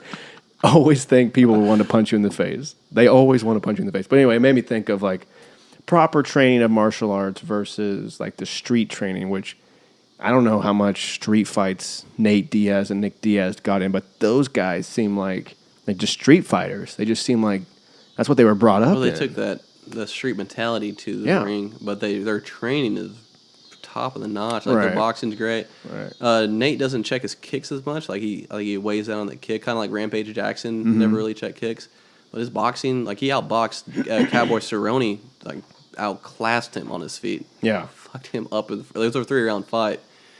Cowboy started to get his shit together in the second round, but by the time the third round came, because Cowboy was just kicking his legs out from under him, like he would chop his legs not down, but like. He would cut it or kind of sweep him for the most part. Like powerful kicks, but end up getting like a top push. And so the third round went to Cowboy, but the first 2 rounds were like way in Diaz's favor. Like to round 1 could have been a 10-8. Like it's hard not to because if you look at that highlight, most of the highlights from Nate come in that first round, he's lighting Cowboy the fuck up. He was 1-2, fucking crosses, laying down in his punches and shit. And no, but like I think they could probably compete. I don't think they compete in the jiu-jitsu realm in the community. Right. They could probably do very well in that. I mean, they train with Jake Shields You're talking Diaz brothers. Yeah, Diaz brothers. And right now, Kron Gracie's in their camp. Kron Gracie has been, I think, ADCC in 2015 or 2014. It stands for Abu Dhabi Combat Club, and it's like the most prestigious no-gi fight every year. Like the winner Wow. gets a few, like $10,000 In like Abu that. Dhabi? Well, no. What's cool about that is like the Abu Dhabi guy. It's around the world. Like Okay. one year it was in China. The year Okay. that I'm talking about when he Yeah. won it, Right. it was in China, and he submitted everyone in that faced him. So he submitted like the 3 guys. It was like a tournament play. Mm-hmm. He submitted Gary Tonin. And Gary Tonin now is one of the top black belts, and he'll leg lock the fuck out of people.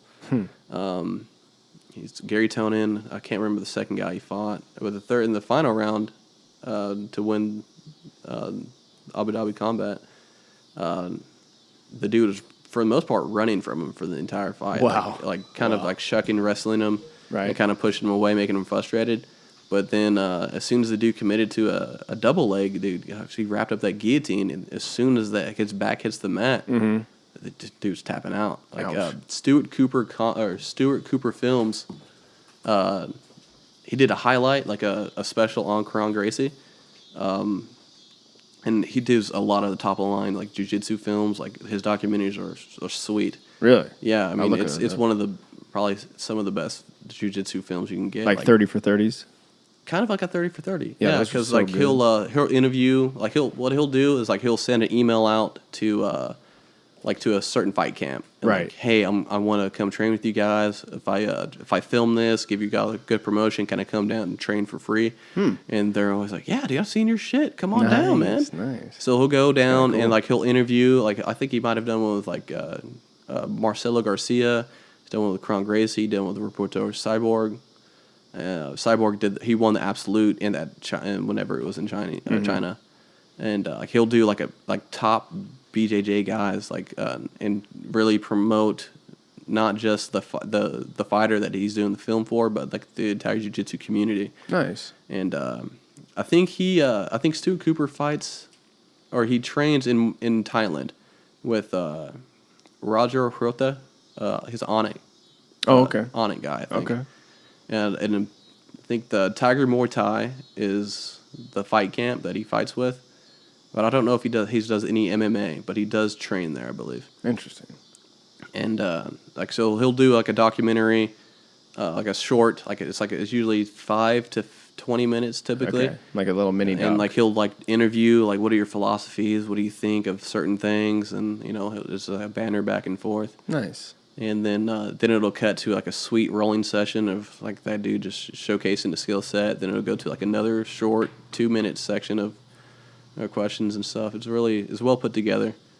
And yeah, I haven't seen much. I think the last I saw a few years ago was a purple belt. He's probably a brown belt by now. But Right. Stuart Cooper Films is Stu Cooper. Stuart Cooper Films. Stuart Cooper. I have to check him out. Yeah, that was in the text message I sent to you. Oh, So, okay. no Okay, problem. good. Yeah, it's crazy how powerful a documentary can be. Like how much change it can happen. I mean, basically it killed McDonald's. 30 days. It's supersized me, I guess. Oh yeah. I don't see how that didn't kill all fast food though. Like that shit should be shut down. Basically. I mean, McDonald's is like McDonald's is- organic. They tried to be, all organic white meat. Well, I And my want to know chicken what the nuggets. fuck they were before. They're like 100% ground or beef. Wait a minute. Now, Yeah. now, like Yeah. it was on the bag. I remember. That's hilarious. What are you talking about, man? What are you guys talking about? This is Right. crazy, Can you wait? Yeah, what the hell was it before? Like 50% ground beef dude. I and don't know. 10% dragon? I don't know. I mean, just to say we're now 100% ground beef, Right. and now 100% chicken in our chicken nuggets. Yeah. You putting silicone in that Hey, shit? you can Like, trust us now. It tasted great, but what was it? What was I eating? Sheesh, dude? Yeah, no joke. They're taking that to the grave, man. That's gonna go down when the company goes bankrupt. Taco Bell is like something that, like a fast food that's never been touched. No bad press, no Right. fingers in their chili. Like, none of that. They've just kind of waded through the waters and just. I still eat. I ate They're Taco just- Bell the other day. They're coasting on their how much we love tacos. Yeah. Mexican food. It's not that bad. It's just a I taco. love Mexican food, Oh, but like that's who super doesn't? Americanized. Like so It is. they're piggybacking on how much we love. Like, man, I want to get some tacos, but I don't want to sit in a restaurant. Yeah. Taco Bell. Yeah, dude. Oh man, I've had some great. That's tacos. why Chipotle did so great. What? Until they had that issue with their food, their meat, like was it salmonella or something Oh, like that's that? right. Some sort of And they took a contamination. huge hit in the stock market and stuff. But like before that, I mean, it was on and popping because that was a great mix between Taco Bell and traditional. Yes. I mean, it's super Americanized. I'm not trying to say like it was some it was authentic quick. stuff. It's pretty healthy. You can call it in. You can call it in. Call it in. You like swoop in, pick it up. You know what? It almost reminds me of Subway. Because you like build your own burrito and you're like, what do you want on it? I want onions and I want beans. You know, kind of like that. I don't know.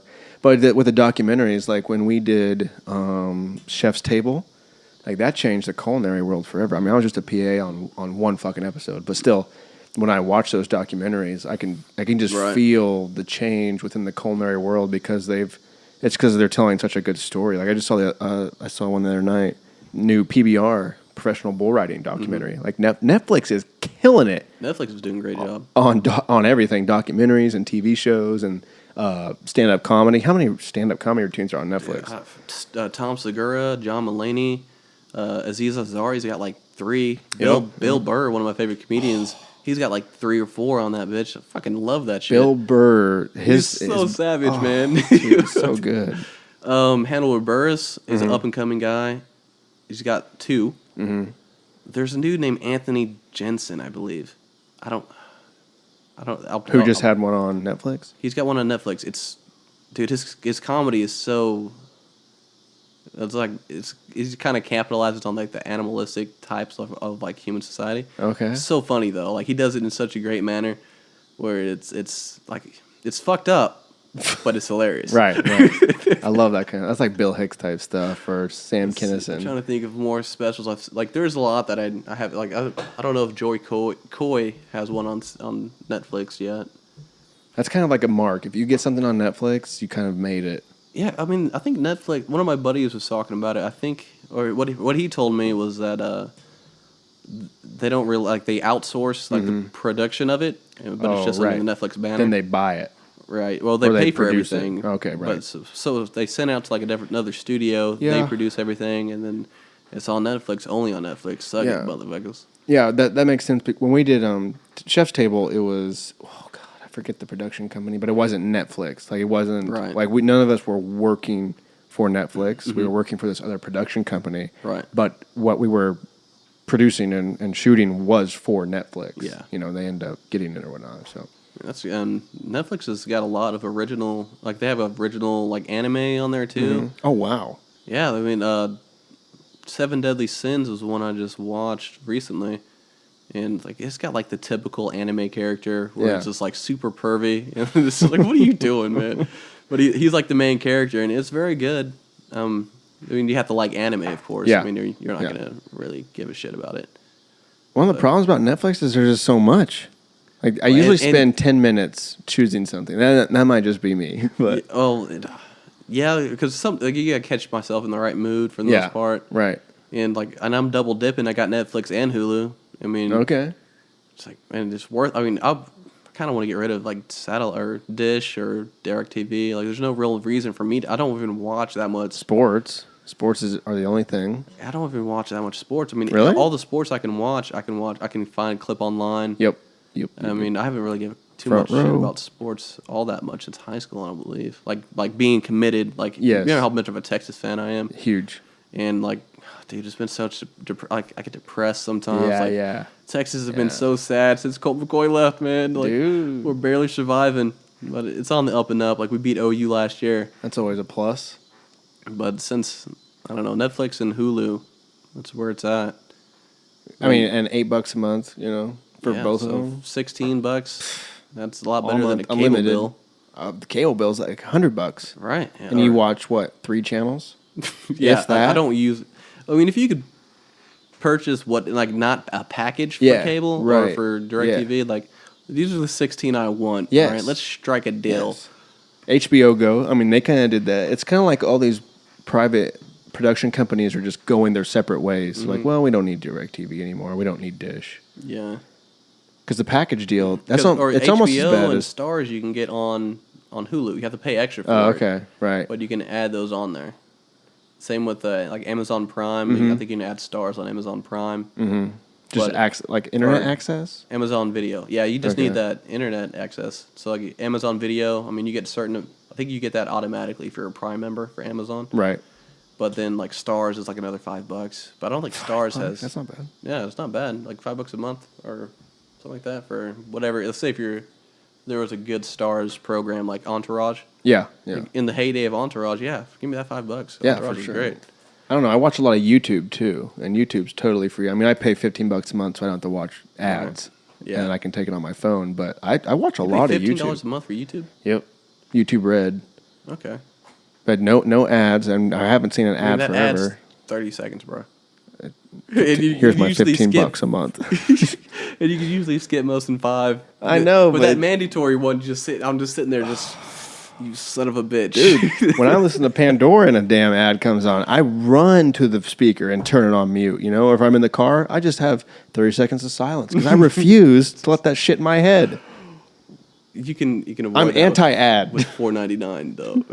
Oh, I know, but no, I can. I have been thinking about it because I listen to so much while working. Yeah. It doesn't take up approach my data. It's been so long since I've gotten 75% notice of my data. It's because you're not a Pokemon goer, man. If you're a Pokemon goer, you'd be screwed. Dude, I would be a Pokemon goer if the servers weren't always crashing where I'm at. I know that, and like the biggest problem I have is I have nothing around me as far as like civilization. So like Right, going so to Pokestops and having it's so tragic. Like you're just out here catching Zubats. Oh, if that, I'd be super happy about that. But like, if Kelsey and I were going to go do Pokemon Go, we have to Pit's a different story. Yeah. But then I'm up there and I'm trying to study and like keep my head in the game. I only have so much brain RAM. I can't give it away to Zubats. And Yeah. shit. Well, let's say that's a bad thing about living in Kansas. If you want to, because Atlanta, or Newport News, Virginia, all those areas. Oh yeah. I bet they swimming in like legendary like Charizards out there. Have you watched any of these YouTube videos on Pokemon Go? No. Like I watched a live feed. He was in Santa Monica, and his like live feed because Gyarados is my favorite Pokemon, and they said we're gonna. Gyarados is beast, man. He's a beast. They said we're gonna get a Gyarados by the end of this video. It's a live feed, so I was watching, and his map was unbelievable. Stacked. Oh my god, the Pokestops, the gyms, it was unbelievable. And I mean, he was right along the beach, so there was tons of Magikarp. I didn't finish the video, but I imagine that he accomplished his goal. But like when you tune on here, I mean, even in Joplin, like you gotta be in your vehicle around Joplin. Yeah, like Landreth there's Park, no sweet park area really. In Landreth Joplin. Park, I thought was pretty good, right? There's like 9 stops there, and you can like make a round. I'm not going to Landreth Park. That's exactly right. That's the point. Is because that's what I was going to say. Is that if I were to do Pokemon, I've done this once. Then Kelsey and I make a trip to Joplin to really do Pokemon, and it's like I would rather be doing something else. Like, Right. you know, if I have to put that much energy into it. I mean, let's be honest. It is a big waste of time. What are we really doing? We're catching nothing. You're looking at your phone. You're playing a game. You're using that data up. It's a badass game. What would have been sweet is if, like, if we had the money flow to have stocks in Nintendo before Pokemon Go. I mean, I think it went up like 200% or more. Added $9 billion to their. I mean, it was ridiculous, and that's even with all the in crashes less than a and week. the shitty services. Oh yeah. Or servers. And it's like, you guys are living good now. I mean, but let's be real. Nintendo's been struggling since Super Nintendo and 64. After 64. GameCube was trash. After 64. GameCube was terrible. Nintendo Wii didn't do as good as they thought or hoped it would. It's like, it's okay, but it's just... Nintendo, like, all right, you got the gaming community. You got the Bloods and the Crips. Yeah. Right? You got Xbox and you got Sony. You got that PlayStation. Yep. Whoever the fuck else. You got PC. Who's that kind of third? over in the corner doing their thing. PC PC's like the OG. PC's like the man. Right. Like the white man that's keeping everyone down. Like they just... Like they're dominant, man. They're not even the same tax bracket. No, they've been here since day one. You know, games started out on PC. Okay, and then they were like, "Hey, we should just make." Well, PC like the was PlayStation, before Atari and all that shit. Well, those are serious games. Yeah, those are basically computers. I mean, the PlayStation and Xbox, that's basically a computer that's built in a way to run. But it's a game system. It's a game system. Not the same as a PC. Right. But PC gamer, I mean, like, there's probably more PC gamers. I don't know if Doom started on PC or not. Doom was one of the biggest. World of Warcraft, Doom. Now Steam is taking over with Arc and all that kind of stuff.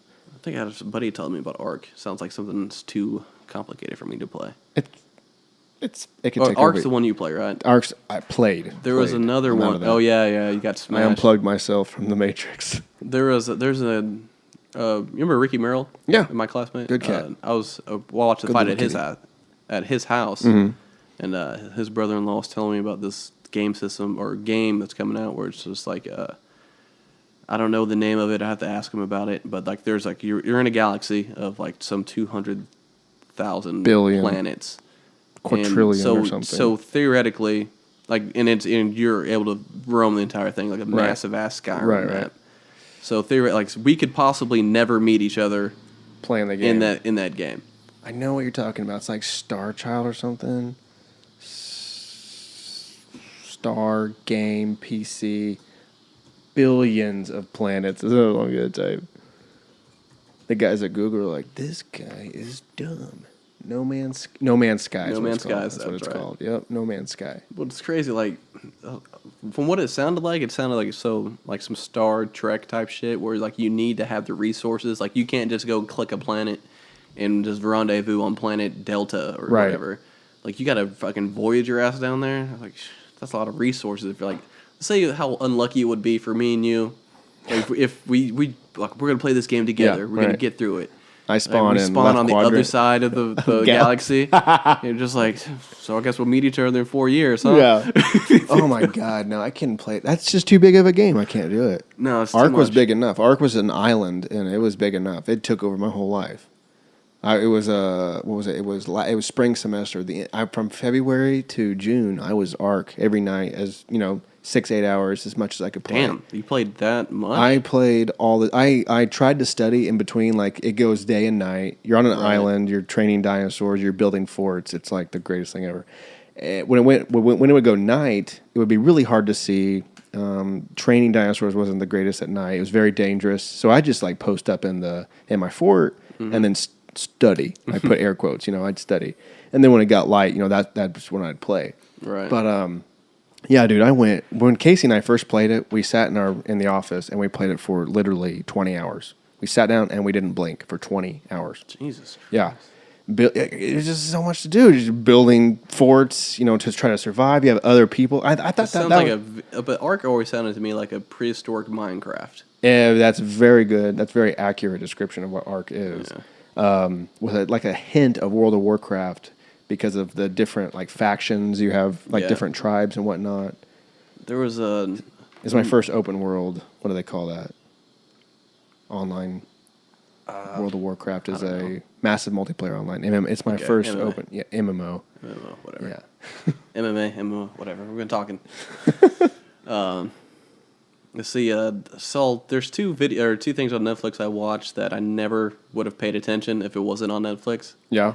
And the first one was a League of Legends. They did a special on League of Legends and the whole kind of history. Like, there was a guy, I don't remember what European country he's from, but it started basically he organized small tournaments of that type of stuff in I don't know cafes, like internet cafes or something like that. Okay. Where so him and his crew of friends, and then that kind of got more and more buzz, and then finally they took it to L.A. and then and Mark Cuban's in on it, he's investing money into it. It's Have you ever seen the celebrities of the video game world, the Vice documentary? No. Oh, you have to watch that. Did you watch Vice on YouTube? No. Oh, it's about to change your life. No, there's one called, it's roughly 30 to 45 minutes long. It's called The Celebrities of the Gaming World, and they go to South Korea where they fill up football South Korea would be stadiums. crazy. Dude, they play League of Legends. Well, yeah, I mean, it's the same. The guy that Just massive tournaments. it was what's it called? G or E2? E3. E3. Uh-huh. Because they have different events where ones that they promote different shit coming out. Right. Well, E3, yeah, they did E3 in Europe and Asia. It was always on and popping. Right. And this is one where they brought it over to America for the first time. Right. And it was widely successful. Good. I mean, because most of the time as Americans, we look down on gaming, It's almost like the whole, we is just cheerleading needed the a older sport? We needed the older generations to die out. Right. Like the people that were super against it in the 90s, those fathers. They didn't Read a book. Stop watching so much TV. It's just the way society goes sometimes. You just need the older generations to So your opinion would be video games are beneficial? I think they can be as long as they don't take over your life for 20 hours a day. Arc. Yeah, I mean, it's just escapism. No more than, I mean, I think it's better and more constructive than watching brainless television, like shitty reality TV shows, For like sure. Kardashians over and over again. Sure. Which I can see the appeal of like Kardashians and like Jersey Shore. Which is what? Just, they're so fucked up. Oh, so you watch it and you feel better about yourself. about yourself. I mean, That's a especially sad with the, that's a motivation to sad watch. motivation, but it is a motivation nonetheless. Right. I mean, because you're looking at Kardashians, which have you heard that Chad Daniels joke? No. Oh, Who's Chad Daniels? A comedian. Okay. Get on that shit on Pandora. Yeah, Stuart Potter and Chad Daniels. Look up Who's Stuart Potter? the guy that makes the jiu-jitsu duck. Stuart Cooper. I know. I just remember Stuart. Stab you. Stuart So Cooper. Chad Daniels, he got this. It's a great joke. I don't want to fuck it up too bad though. Careful. Right? He just says out. He blurts out. I think the Kardashian family motto should be "Getting black men off since the OJ trial." Oh my god. And yeah, that's so the joke. That's like the opening punchline, Oh. and everyone's like, "Oh shit," because That's the good. Kardashian lawyer. That's good. And it's like I don't mean to offend anyone by that. I have nothing against interracial relationships. Yeah. But I just think it's historically accurate.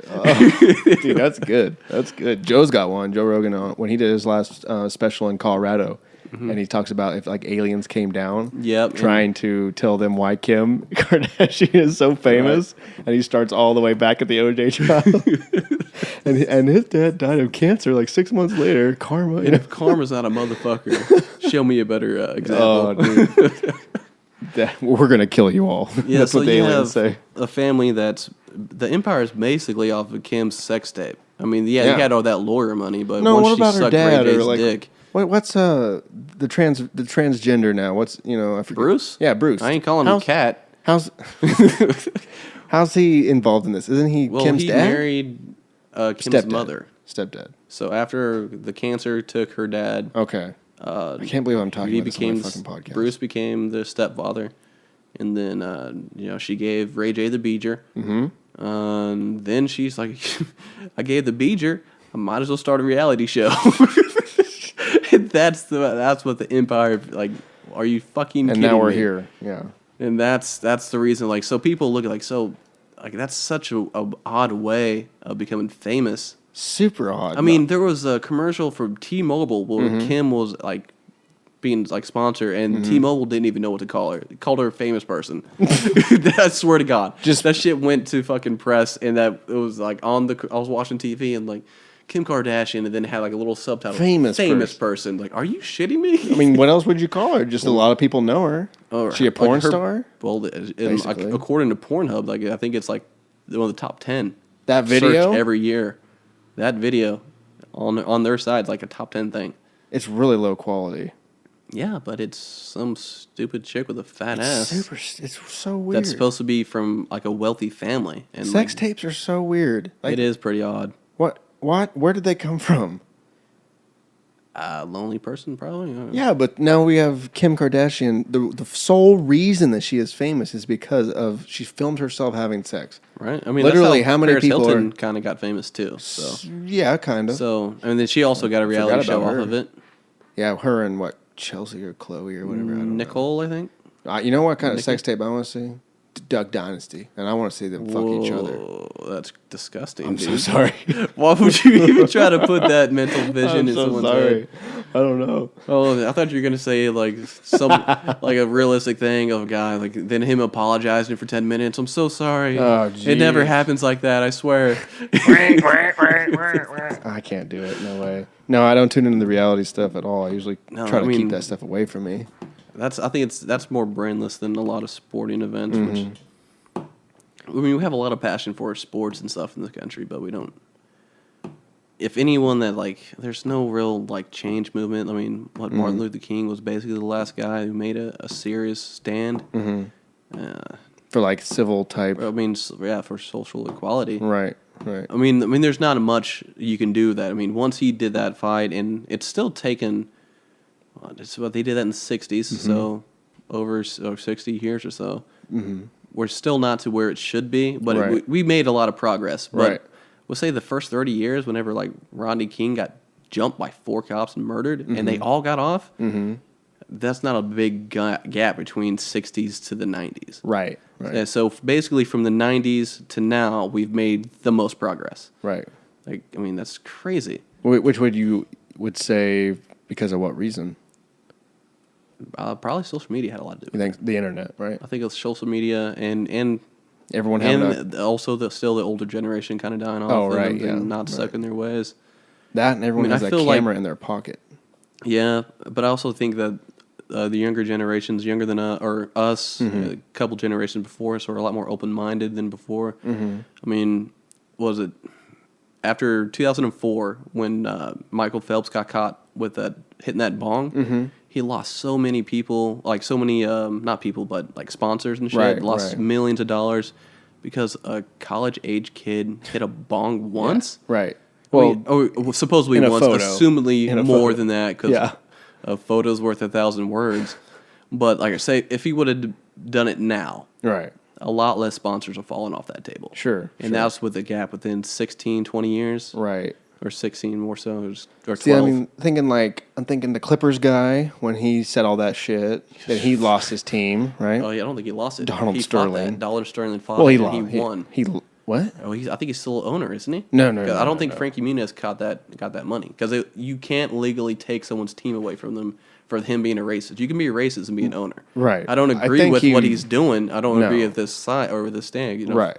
product of that interracial relationship. Right. It's fucked up, but you can't take away someone's property or someone's ownership like that. I mean, I don't think you can even vote people out of. I mean, you can't do that because it's not a committee. I mean, he's the owner of the team. Right. That's You're his you're shit. saying this is your opinion, or this is like I think this. I mean, I don't think you can. Oh, right.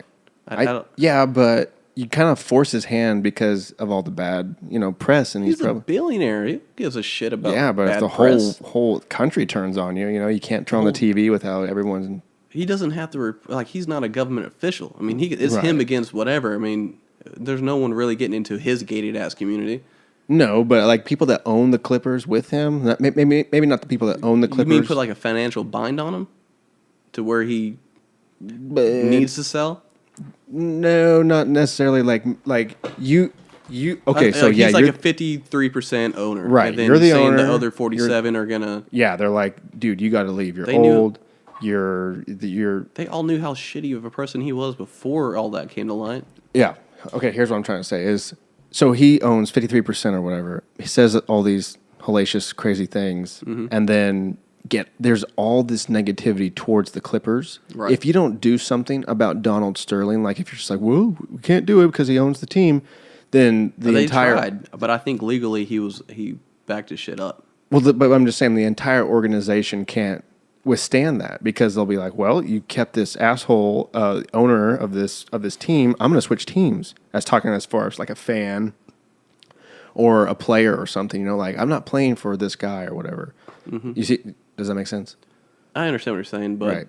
the most that the Lakers or the Clippers players did was they didn't wear LA Clippers warm-ups. Right. The team that they were playing against were more willing to sit out, like not play that game against them. Like, we're with you. I'm not saying they they did were. anything, but that would be the way to get him out. Is saying this is a business. The Clippers organization is a business, and you are bad for business. Yeah, you own 53% or whatever. You're the majority owner, but like you got to go, or the Clippers are going down. As far, I mean, maybe not fatally, but this is a bad skid mark on us right now. Let's get rid of this guy. Go. You can go quietly. We'll pay you off or whatever, but Well, the thing is, like, say if the players didn't play each game, they don't play, they're not getting paid. true. So and plus you have that star power. So Chris Paul and like Blake Griffin were the stars. Durante Jordan's not really that star. He's a star because of Chris Paul for the Right. most part. Because Chris Paul's his assist master out Yeah, there. yeah. So they're gonna play because they want to make their money and they're also in a contract year and they need to play well to get onto a team that's either a contender or a team that can pay them very well, like Right. pay them that money. So as long as those 2 stars, those 2.5, 3 stars, whatever, Right. are still playing, suiting up and playing, the fans aren't going anywhere. Maybe. I mean, maybe not all of them, but some of them were just like, dude, I'm not watching this. I'm going to watch. It's not going to be a big There's enough too gap many for other a sports. billionaire to matter or for him to care. But he left, right? I don't know. Jetted You out. have to look that one up. I don't think he did. swore he jetted out. Good old. Because Frankie Muniz and Heisenberg, I don't know who co-starred with him on Malcolm in the Middle. Heisenberg from. Oh yeah. Oh gosh. I think because Frankie's done very well can't in think of his like name. investments and shit since Malcolm in the Middle. He owns the Clippers. He was going to be one of him and Heisenberg were gonna he asked for financial help from him, I think, to get that push over to be the owner of the Clippers. Because there were a lot of people bidding in for that Clipper owner spot. I forget what this cat's name is. I'm gonna punch myself. Bryan Cranston. Yeah. Okay, Bryan Cranston, Frankie Muniz. Where else was I? I was looking up Donald Sterling. There he is. Donald Sterling. Racial remarks and lifetime ban. So it was like a lifetime ban. Huh? All right. So that was like what, from the NBA commission or whatever? Oh, you have to read. That's a lot of fucking That paragraphs. is so much. Wikipedia really did a good job on this, but I don't want to read it. But as far as the title, it says racial remarks and lifetime ban. So the it's subtitle. So assuming that this. Let's just read or kind of skim over that last paragraph. Yeah, it looks like he made a lawsuit against the NBA, had to agree to allow the proposed $2 billion sale of the Clippers to Ballmer, I'm not sure who Ballmer is. The sale would be approved pending a majority vote of league owners. So there's some sort of political thing going on between owners. So you could get voted out by the owners, it seems like. Looks like they withdrew the sale and resumed the lawsuit. And Sterling was suffering from Alzheimer's. The cat's an attorney, occupation attorney businessman right now. Do you think that that's a move, like a strategic, or does he really have it? I have no idea. I mean, I followed it for a little bit. Decided I didn't give a shit really about it. It is a mess. Anyway, I don't know what happened to Donald Sterling, but DS douche. He's he's not in the game anymore. Anyway. No, so you were correct. I apologize, sir. It's okay. I remember it being a big story for a while, and then it went on. Yeah. There's just so many sports nowadays. There's so much. I guess there's been a lot of sports the whole time, but there's so much access to view whatever sport you want to watch. You know. Hey, will you flip that light on? Beautiful. Yeah, oh my God! I'm talking to Nick. Hey, what's up, dude? The candle was casting a shadow of the mic onto your face, so I couldn't tell where your beard started and shit. It was crazy. Yeah, I know what you're talking about. The access. What I've been finding more enjoyable, which I never thought I would ever say in my life, soccer. I like trying to find out like what's going on, like how they're attacking stuff. Following strategy and players and whatnot. Yeah, I would have to watch like multiple like videos of people explaining the instructions and like what we're doing here, like how to play. I know offsides. I mean, you can't. The offsides basically like you're cherry picking. Oh, There's right. no cherry picking. You can't fucking just all right. You want to run past this dude, then you kick the ball. Yeah. Yeah. So it's gonna be offsides on that. But like basic rules. Like I don't really like the flopping. Like they flop so much better than LeBron. I was gonna say NBA is the worst. No, man, soccer's definitely worse. NBA is a close second. Yeah, that's true. Because soccer by far is the worst. I mean, I've seen some bad flops in the NBA, man. But No. soccer when they flung out the cards, the red cards and stuff, you know, they're rolling and holding their faces. They're crying. Oh, was it a Key and Peele skit where? Yes, it was a Key and Peele skit where he screams bloody murder, like he's getting murdered, and then Key is just saying like, "I didn't do nothing. Right. I was just standing." And then as soon as he gets carted off he's getting carried on the skit. And then as Key gets the red card, and then he runs back on the field and scores a goal and wins. Oh my God. I mean, but is that a strategic move? Like in sports in general? To get them out of this, yeah. I mean, it's got to be basketball, football, that kind of stuff. Like to show get the flagrant. Yeah, I mean, you milk it. I mean, in football, I think, or in basketball now, I mean, you have to have at least contact because I think you can get a flagrant if you continually flop. Oh, if there's no contact and you that's blatantly happened. flop, you get technical or something. I think you get teed up. Yeah, I think I've seen a rule that before. now. Right, and that's real embarrassing. Hockey is one of the only sports that still encourage fighting. So Yeah. like you stop being a little bitch. They stopped the game, right? They're like, hang on, guys, middle of the arena, go. Yo, go Jamal, you can whoop his ass. It's great. And they just like, they have a penalty box. Like they just, A 5-minute penalty Yeah. for fighting. Yeah. And what's great is like sometimes they come right back out. Like, you know, we're gonna be scrapping up Right, good. Like right. you got me too good. Like I got to redeem myself. yeah. Just imagine if that rule was implemented in every other sport, like You basketball. can't- I mean, great. it's violence in most sports is discouraged. I mean, hockey's not particularly doing that great outside of Canada, Russia. I mean, in America, it's not that hot. Fighting in football and basketball, especially basketball, because basketball in the 80s or before the 80s, you scrapped it up quite a bit. I mean, you Really? only got fined for fighting. So flagrant fouls, Right. it was a fair game. That's the only reason where like the Pistons were so dominant in the 80s for those 2 years Just at least. elbowing people for in the 3 face. years. It's because they were so brutal in the paint and like you layups. You ain't getting no You're layups. just going to get trucked over. I mean, ribs to the elbows to the ribs and stuff, Yeah. and putting people down. And I mean, the only times they get fined is from fighting and for Like those, straight up when they, I mean, for straight up Fist squaring up. For flagrants, no fines. So somewhere in the 90s, they started putting penalties for flagrants, and now, I mean, you're getting suspended for games. I mean, Any sort of. for hard flagrants, I mean, you're getting kicked out of the game, and you might get suspended for the next game. that's just the evolution of the sport. I mean, because I don't think know. the people influence the sport much more than people, you mean the fans? yeah, the fans, like mothers and stuff like that, Right. fathers and people that. I mean, it can be really it lose its appeal if every fucking quarter there's 3 fights in basketball. Because it's kind of like you lose control. Like you're not able to control the energy that you have. Yeah, we've all. Most people like pick up games that we've all played with that guy. It's Right. not particularly fun, so we don't want to see it on the court. That's true, right? And then Because and especially you're a professional. Like you're getting paid to play a game, not to fight. If you're gonna fight, I guess go to the MMA, go to UFC. yeah, but like you gotta. But you're getting. It's different now because everyone's getting paid so much. Mm-hmm. Think about in the '90s when like Charles Barkley, like there was a few stars, Right. And you got to protect your star because if you lose that, you're not getting paid these Right. ridiculous contracts, Right. $15 million. You're getting paid millions, Right. Not tens of millions, like these. Like Michael Conley, he's an average player for the most part in the NBA. He was like a top 5 pick when he was drafted. He's average. I think he averaged like 13 points, like 5 assists, like nothing spectacular. Nothing. Yeah. He's getting $20 million a year. Whoa. Yeah, he just signed that this last year. So the next season, he's getting some 20 millions. Wait, why? Is he? Because the collective bargaining agreement and like the TV offers from NBA have gone up. So that's got to directly proportion to the athletes. Like you can't just give that straight to the owners. So like say I think the owners get like 51%, 52, Okay. and the players rest get is- 58 or 59 Oh, to wow. the players.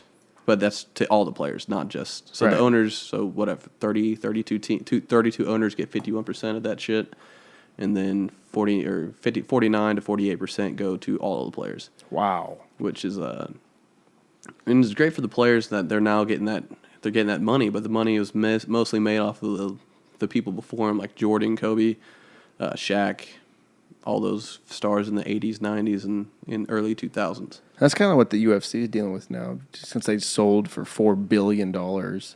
Yeah, And some of the fighters are saying, like now you have money to pay us more. Like let's spread the wealth. well, the Fertitta brothers got those $4 billion, and they still have a small stock into the UFC. But like, if I'm the owner, I was like, yo, I just spent $4 billion. It's calmed down. Right.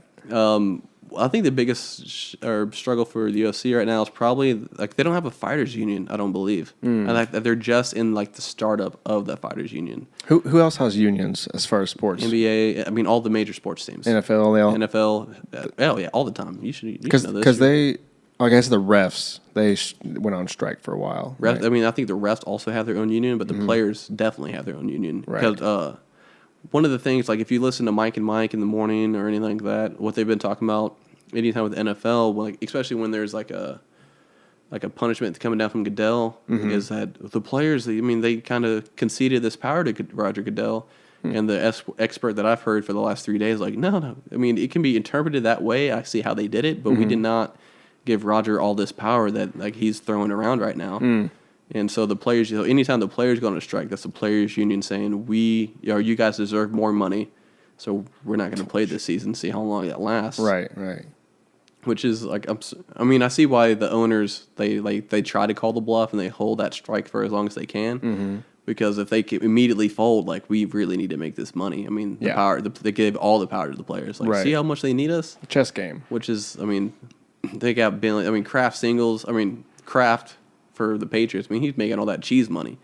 I mean, he's got that cheddar and he's got that cheese. Right. So like he's like, yeah, don't give a shit. The owners like that, like, yeah, no fault. I mean, I'm making plenty of money on these Kraft singles. Is that where you got his money from? I mean, from cheese. Like cheese.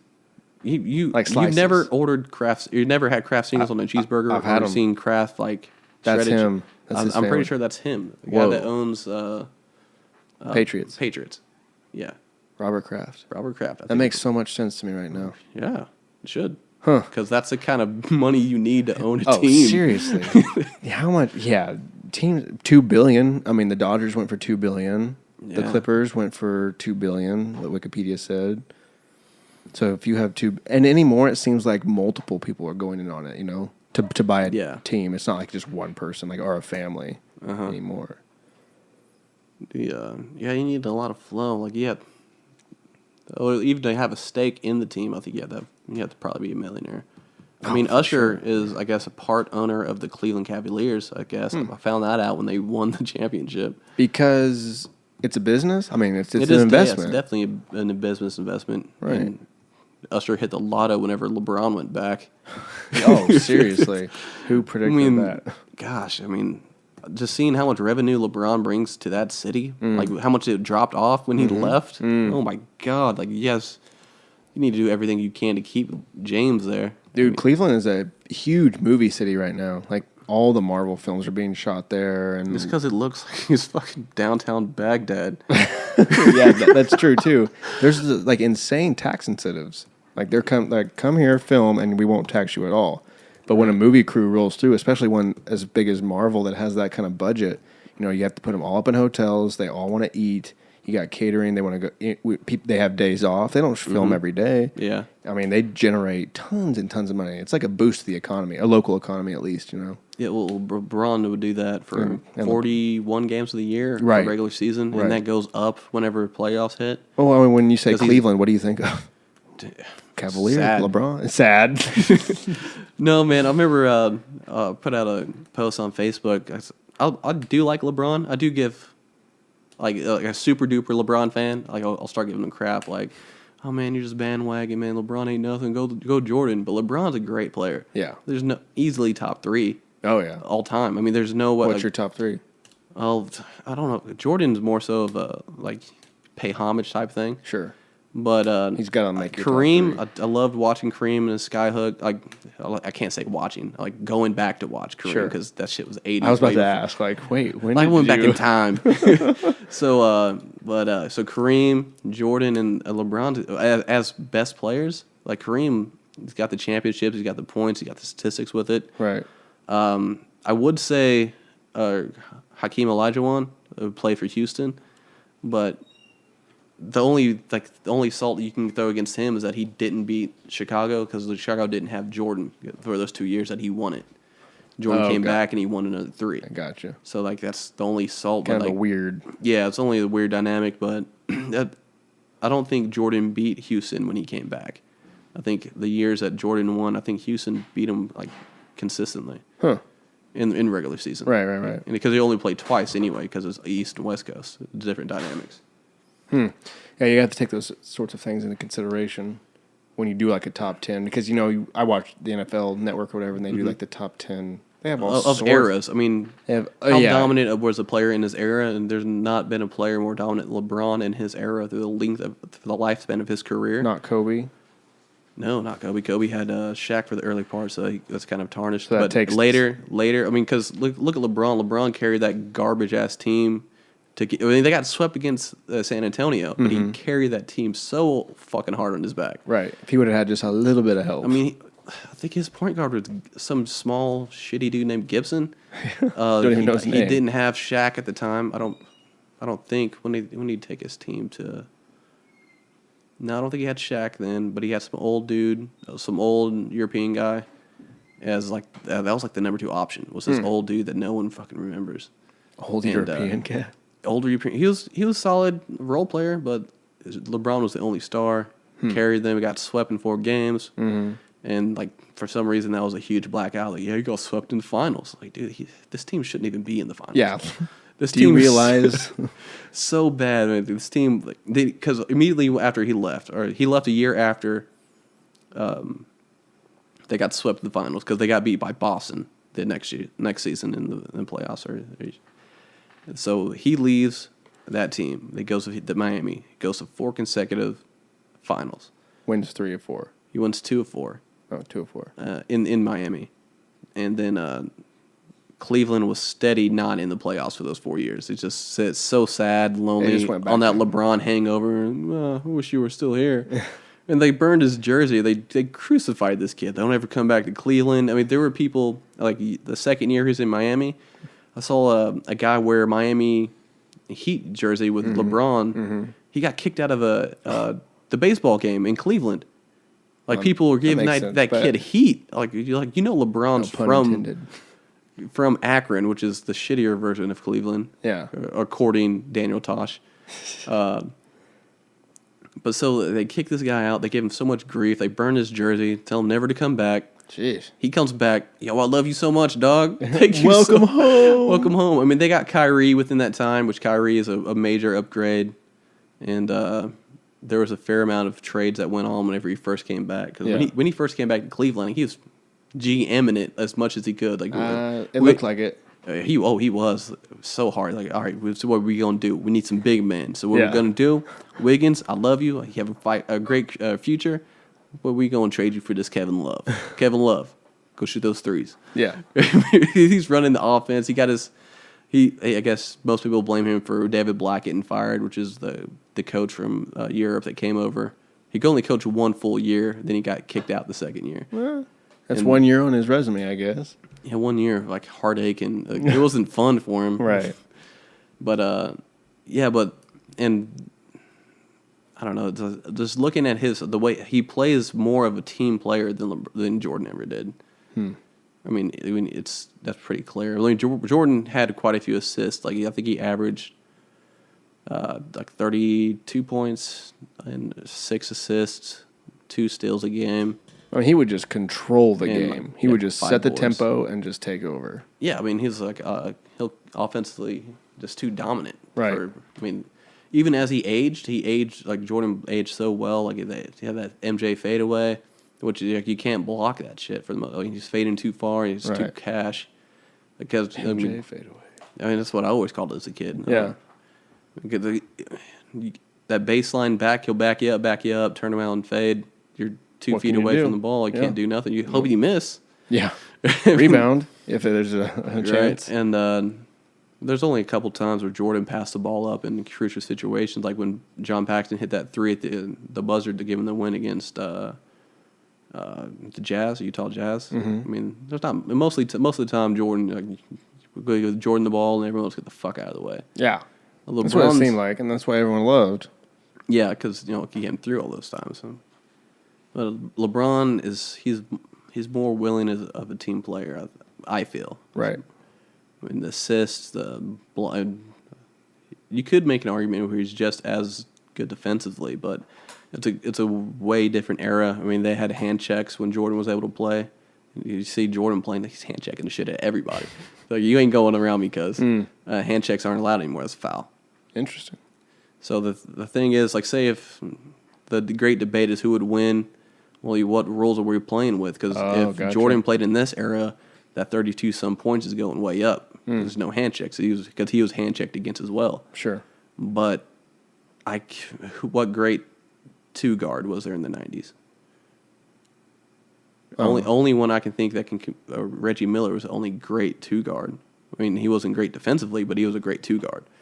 How many great 2 guards were there in the 90s? How many great point guards were there in the 90s? It was a big man's league. Still in the 90s, even with Jordan changed it. He was a path to changing because towards the end of Jordan's career in Chicago, you had Allen Iverson, you had Kobe there. You had that new era, the new wave of basketball coming. but it was still a big man's league. You still had Shaq, you still had the Dream, you still had some people that were there from the '80s life, where the pinnacle of basketball went through the big man: Bill Russell, Chamberlain, Kareem, Bird. Oh, yeah, That's way before. Yeah, Bird's actually after Bill and Will Chamberlain. Oh, I mean, He was '80s era. I'm really bad at basketball. Sorry. I'm trying to keep up.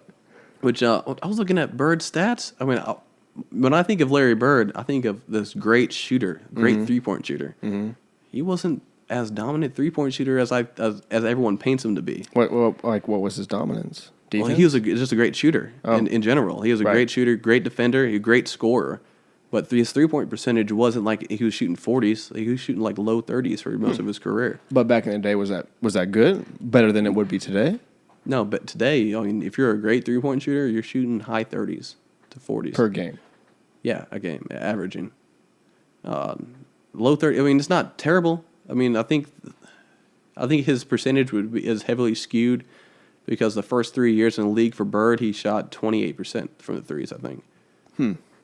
Is that good? No. Okay, I was going to say, that seems low. Yeah, it's not good. Because that's around what LeBron's shooting now, but LeBron did have, like, from 3-point range. LeBron had a time frame late in Cleveland to Miami where he was shooting like 37%, which is pretty good. Mm-hmm. He's been on a steady decline the last couple of years for his average.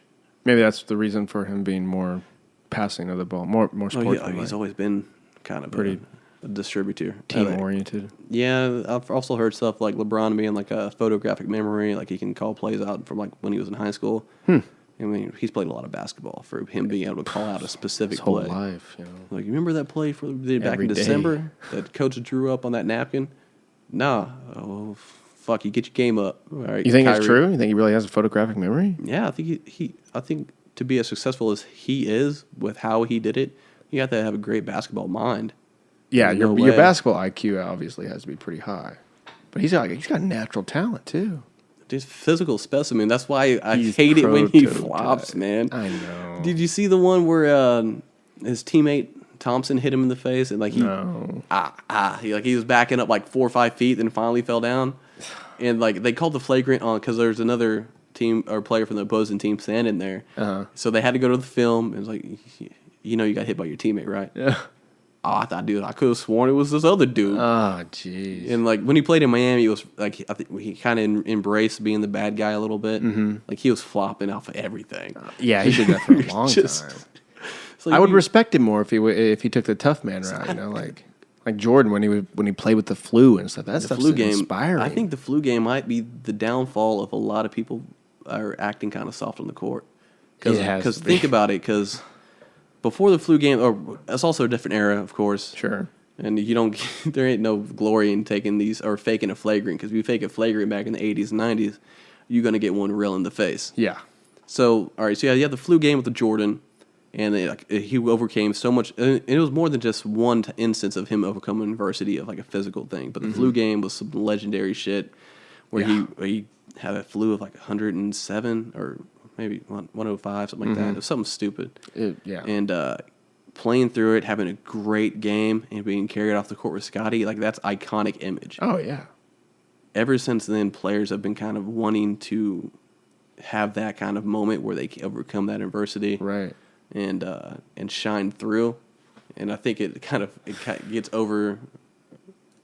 I don't know. Overglorified, and they want it, like anytime I get a chance to where I can My get legs hurt, broke.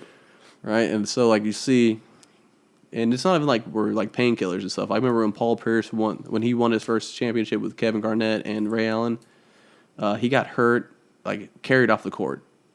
He went inside, got that cortisone shot in his leg, came running back on the court. It's like, you know that's funny. Like, I'm you know that good. you're on that painkillers. But A lot of sports guys do that. Brett Favre and all those guys that get the cortisol shot right in their arm or leg or whatever it's wherever hurting. it's at. I They just come remember- right out and perform. Yeah, but I think they want that moment of overcoming that pain or that illness.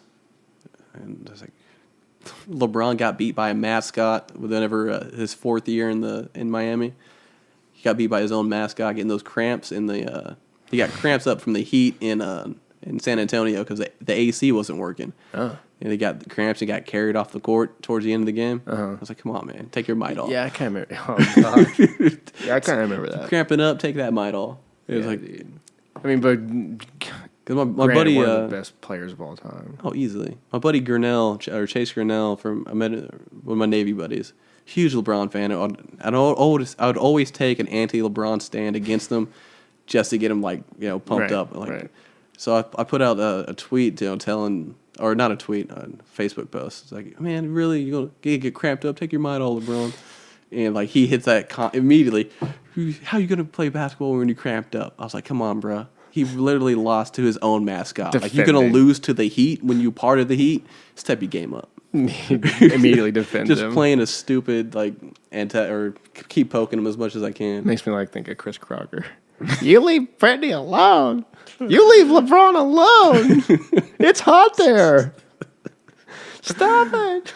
And I think the team that took a big image hit was Golden State from Steph Curry turning from the likable, everyone likes the guy to guy's kind of an arrogant asshole, and the team's not what they kind of were broadcast to be. And I think they'll play the villain role, especially since they got KD now. Mm-hmm. I mean that's supposed to be.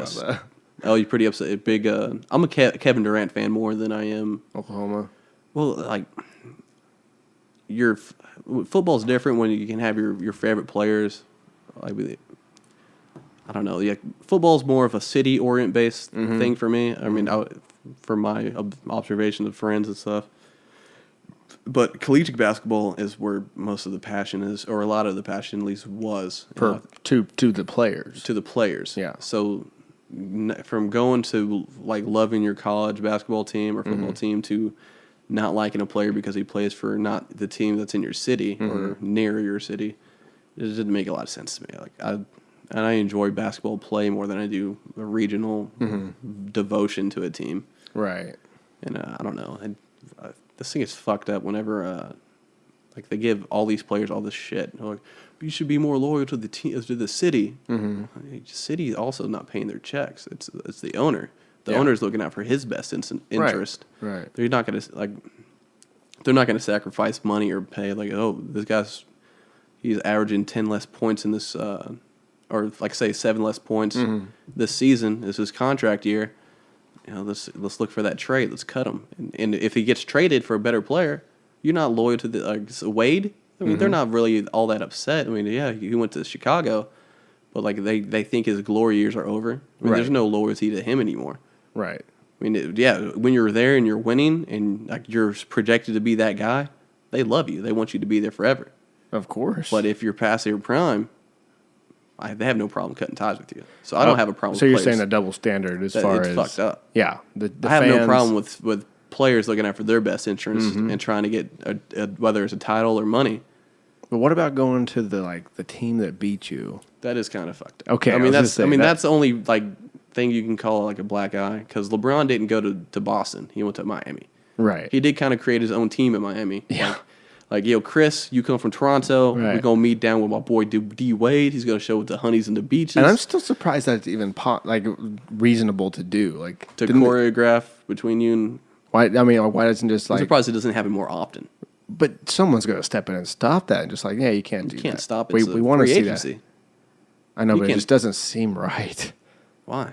Because that would happen. You would have in Miami to where all these people, all these players, these great players were just dynasty teams gather are around. probably better for the league. I guess it's not natural in that way. It's kind of it's like something that's built. I understand that. Yeah. If it was more natural, you mean ended up Jerry here, Krause, how he made here. Chicago in the late '80s, the '90s. I guess I'm NBA history. Jerry Krause is the GM for. I think I pronounced his last name right. The GM for Chicago when he made the dynasty years, and it started before Michael got there. He had Artis Gilmore. He got from the ABA whenever the ABA got swallowed by the NBA, and Artis Gilmore was actually he might be one of the underrated players of all time because he was very good power forward. Yeah. At each level he played at, he was kind of wasn't given his credit because he played at a small college. he's dominated because these college players aren't as good as the top guys like in Duke and in Kentucky. Right. Goes to the ABA, dominating. Well, he ain't playing NBA talent. Goes to the NBA and he's like, yo, this guy's pretty good. Yeah. And so Artis Gilmore retired the year before Jordan got there. So Jordan got there in '84 or after the '84 or regular season in basketball, whatever. And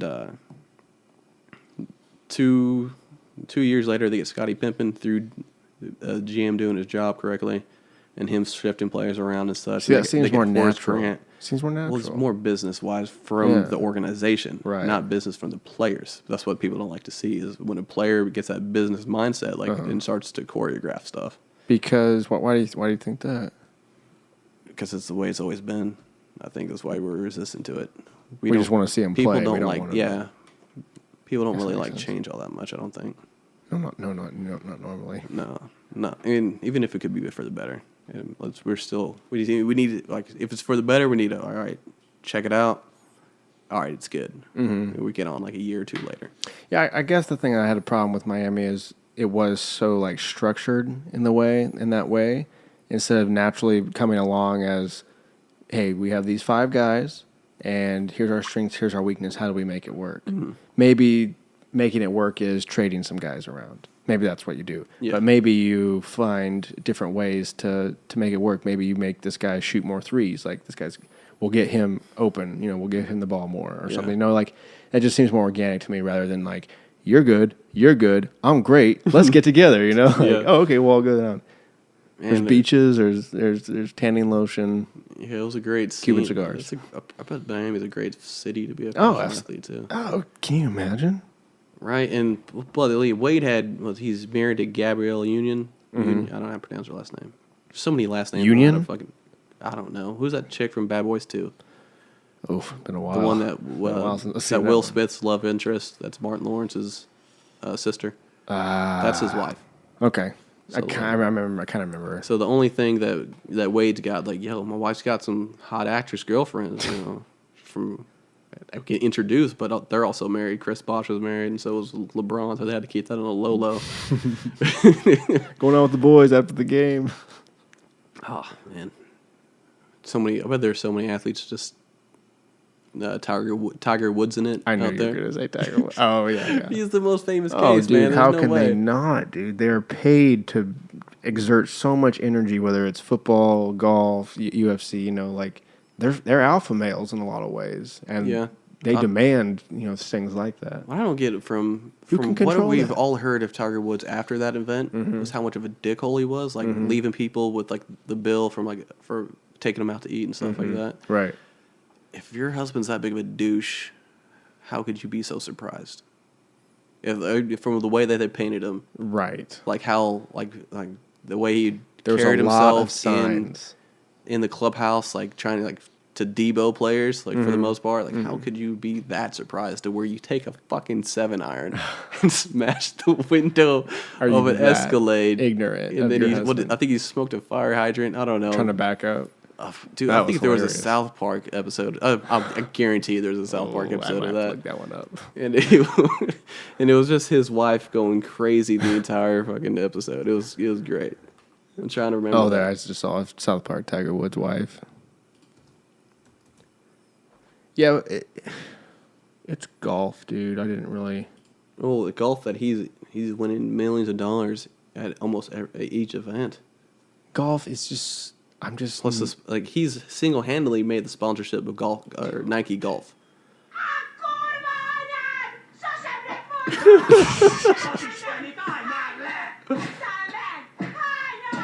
Was his wife white? Oh, I didn't know that. This is some dubbed in some like. That was good. But let's say he was on pace to smash Jack Nicholson's major record, which I don't remember how many it was. Until that happened. Until the day that his wife went berserker on him for him cheating on her. Used the clubs on his own house. What I heard recently though was what was his Achilles heel was the chick that snitched initially. That I guess not snitching, but brought to light. Mm-hmm. That it was only a few $100, maybe $1,000 for rent because she was struggling. And he was like, no, I'm not going to pay that. Fuck you. Oh. Yeah, right? Oh, so his sins came back to bite him in the ass. I mean, she was like, she wasn't asking for like much, but I understand like his point of view. Like, I'm not going to pay you because, like, all right, well, the other alternative is, I mean, I got this dirt on you. Right. I mean, I can air this dirt out and like air that out. I'm Tiger Woods. He's like, I'm Rick James, bitch. Yeah, that did not work out so well. How much money did he lose off of that? Because his game hasn't been the Dude, same. money, respect, skill, strategy. What was fucked up about that was that all the players, like, I would never do that to my, like every single one. And I'm just statistically speaking, one of y'all lying, right? At least. Well, because all their wives are like, What have you been doing? Did you see Tiger on the TV? You know, like, I would never do that. I practice. I swing. I hit golf balls. As soon as he comes from the door, like, I can't believe he would do something like that. That's preposterous. He starts deleting numbers out of his phone. I think it's crazy that people lose their mind over infidelity like that. Like, well, we hold these celebrities, these I don't want to call them idols, but these people that we look up to in such a light that they can't, do something like that. Why do we care? I think a lot of it has to be like, I want you to set a good example of my son. Right. A lot of people that say that aren't setting the example themselves. Exactly. I think it goes back to what you were saying, which is like the older generation. Like a lot of this hoopla, like right. A lot of the political shit that comes out, like, oh, such and such had a affair with this person in the White House. Okay, whatever. I don't care. Is he a good leader? I do want Great. my presidents to not be getting beejers in the Oval Office. I don't care. Is he doing a good job? Give him a beeger. I don't give a shit. But yeah, I think it's definitely a different outlook with our generation. Yeah. Well, I think it's nuts. I mean, if you're getting exposed, but in the end, there's a religious aspect of not taking your vows to God seriously. Marriage, you're talking like the holy union. Yeah, right. Which like, I do like if you're getting that much tell, right, and like, and you make that vow, mm-hmm. and you're not going to give up your your lifestyle of hooking up with chicks. I mean, why are you getting married for it? Yeah, that's a good question. Especially if it's going to hurt like that. Maybe you start out thinking you can. You're like, I'm done. All right, but good. Like, is Marissa? Is Marissa so much like cocaine, or it's just like I gotta wean myself off of it? I can't cut it cold. Is that good? Is that good? Right. Yeah, maybe so. Or maybe they suppress it, and then it's like, oh man, this dragon just burst out. He's like, I can't do it anymore. But I can see like the marriage not being what they thought it would be. Yeah. But they don't want to give up half their shit. Yeah. But they end up doing that anyway, and then they only if they get caught. Only if they get caught. Yeah, look how bad it is if you get caught. Yeah, that's one of hundreds of athletes. True. And not. I mean, how many superstar athletes are out there? Oh, there's probably let's say 7 in each sport. 7 superstars. Yeah, okay, you're going big time. Like that could approach. We'll say 10. Tiger. We'll say like a solid 10. I don't even know if there's 10 superstars in basketball. Or say this 10. How many have we heard of that's had a? I can think of 1, 2, maybe. One that I can't think of, one I can. Right. Yeah. So that's a very pretty good percentage of right. of them. And clearly, not every one of them are going to be doing that. Sure. But I think a 10 player sample from each major sport is a pretty good field. Yeah. To pull from, where only one got caught. Right. More of them are doing it. It's got to be. And you have to be a superstar. Yeah. You can't be. That. I mean, you can do it to stars too, but I'm just saying where you would risk that much. I mean, they're risking a lot every time they cheat. Got you on camera, bitch. And like that's solid. Where you're losing half your shit. Right. And all right, well. And it seems like it's only within certain careers, like certain professions. Yeah. Like sports is one that you can't get caught cheating. Like major business things, like if you're CEO. Yeah. But within certain things, like I guess if you were like a business, like a bank CEO, maybe you can get away with it. I don't know, but like rock stars, like nobody. What about our politicians? No, that's something that you're like that people are like they have to be respectable. They have to be upright. There are leaders. Well, we don't hear about it though. No, we don't hear about it. But if we do, it's crazy. It shuts down the whole world. That's what we talk about. most famously being Bill and Monica. No, I'm talking about our senators, our representatives. Right. I mean, don't they? I mean, you can probably Google and find like reports of like how many each get caught each year. Oh yeah. We don't hear about it. No, but like you said, just like the superstars, politicians who support Trump, who smoke weed. Thank you, Google. Politicians who have cheated. Does that come up? Or done drugs, something like that. Cheated Done on- drugs. Oh yeah, I think drug is. I'm going off infidelity. Drug game pretty 8 good. cheating politicians and the wives that stood by them. No, thank you. Okay, so A whole list. I know. It said politicians This is who an cheated all-time list. list. Clinton, what's up, bruh? So they have them ranked by politicians So the who weird cheated. thing about is lately, since Hillary's won the Democratic vote, is that how many more people came forward that Bill was either sleeping with or like they kind of forced him to shut the fuck up about it. Yeah, but how do you know that that's true? You know, maybe that's just they're just trying to hop on like this is the perfect opportunity. Who can deny me? Like who can deny that I was doing that or wasn't doing that? I don't know, man. I don't trust fucking Clinton's dog. I don't know. They're the fucking Underwoods of the world, just not as cool. But then, like, well, we also, Basically everybody. It's I a think you human can- thing. Cheating is like almost like a human thing. well, it's like the say of animalistic impulse, but Right. Oh my Or- god. that's disgusting. Clickbait, baby. Anyway. I don't know but they're also taking by saying like, but how can you prove it? Well, we can prove that Clintons lie their ass off at every chance they get. That's what I'm saying. So if I go, I mean, it's so hard. I mean, and like, I don't know. It is hard to prove for or against. right. But if you tarnish your reputation to be an honest person, you kind of ask yourself to go like, well, you know, I can't really defend myself. Like, From the Clintons' perspective. I mean, they can't really defend themselves because they're so fucking corrupt. They're so correct. They just shrug it off. They don't even worry about it. They're just like, we have such bigger fish to fry than raping girls in the White House or whatever. But that's what Billy do, though. That's what Billy do.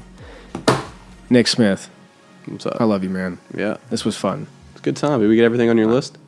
We didn't get to movies, but we can do that. Or gaming. We didn't really talk about that, but we will do that next time. Because All we right. 2.5 hours in. That's usually what I shoot for. 2.5, 3 hours, something like that. You know, All right. I've never made it to 3. I'm afraid. I've heard of horror stories of iTunes not accepting it or something. So Okay. I ain't pushing it. You know? You got to play that shit safe. We've covered a lot. It was a good time. I'm very impressed with all your sports knowledge. Oh, that's just some basic stuff. It's like, You have like a PhD in sports. oh no, I don't watch that shit. Not that much anymore, at least. Not anymore. All right, man. Thanks for coming on, dude. Yeah. It's been a fucking blast. Good times. What's next for you? If I'm going home to watch some Netflix and Hulu, dog. No, like with your life, like a little, you just working for a while? You going to school? Probably just work for a while. Yeah? Maybe, I don't know, save up some money to move somewhere. I don't know if I'll stay in this area for years to come, but Nice. I'll be here for the foreseeable future, I can see myself. Nice. Yeah. All right, dude. Well, you're coming back on the podcast someday. Uh, You're always welcome. I'm getting kidnapped, I guess. You're always welcome. All right, I'll man. shoot you that text. No problem. All right, everybody. I hope you enjoyed listening to Nick and I going over all sorts of good shit today. Let's see. I think we come back tomorrow. Casey Seifert is on tomorrow's SciFi And Friends podcast. Remember, every Monday and Tuesday we push on episodes. If there's someone you want to see, or I always say that. I always say see. If there's anybody you want to hear on the SciFi And Friends podcast, shoot us a Facebook message or a Twitter tweet. Or if you want to come on the SciFi And Friends podcast, remember I do them every Monday and Tuesday. I have a lot of good guests coming up the next couple weeks, so be looking forward to that. Everybody, thanks for listening. Have a great Monday night. Peace.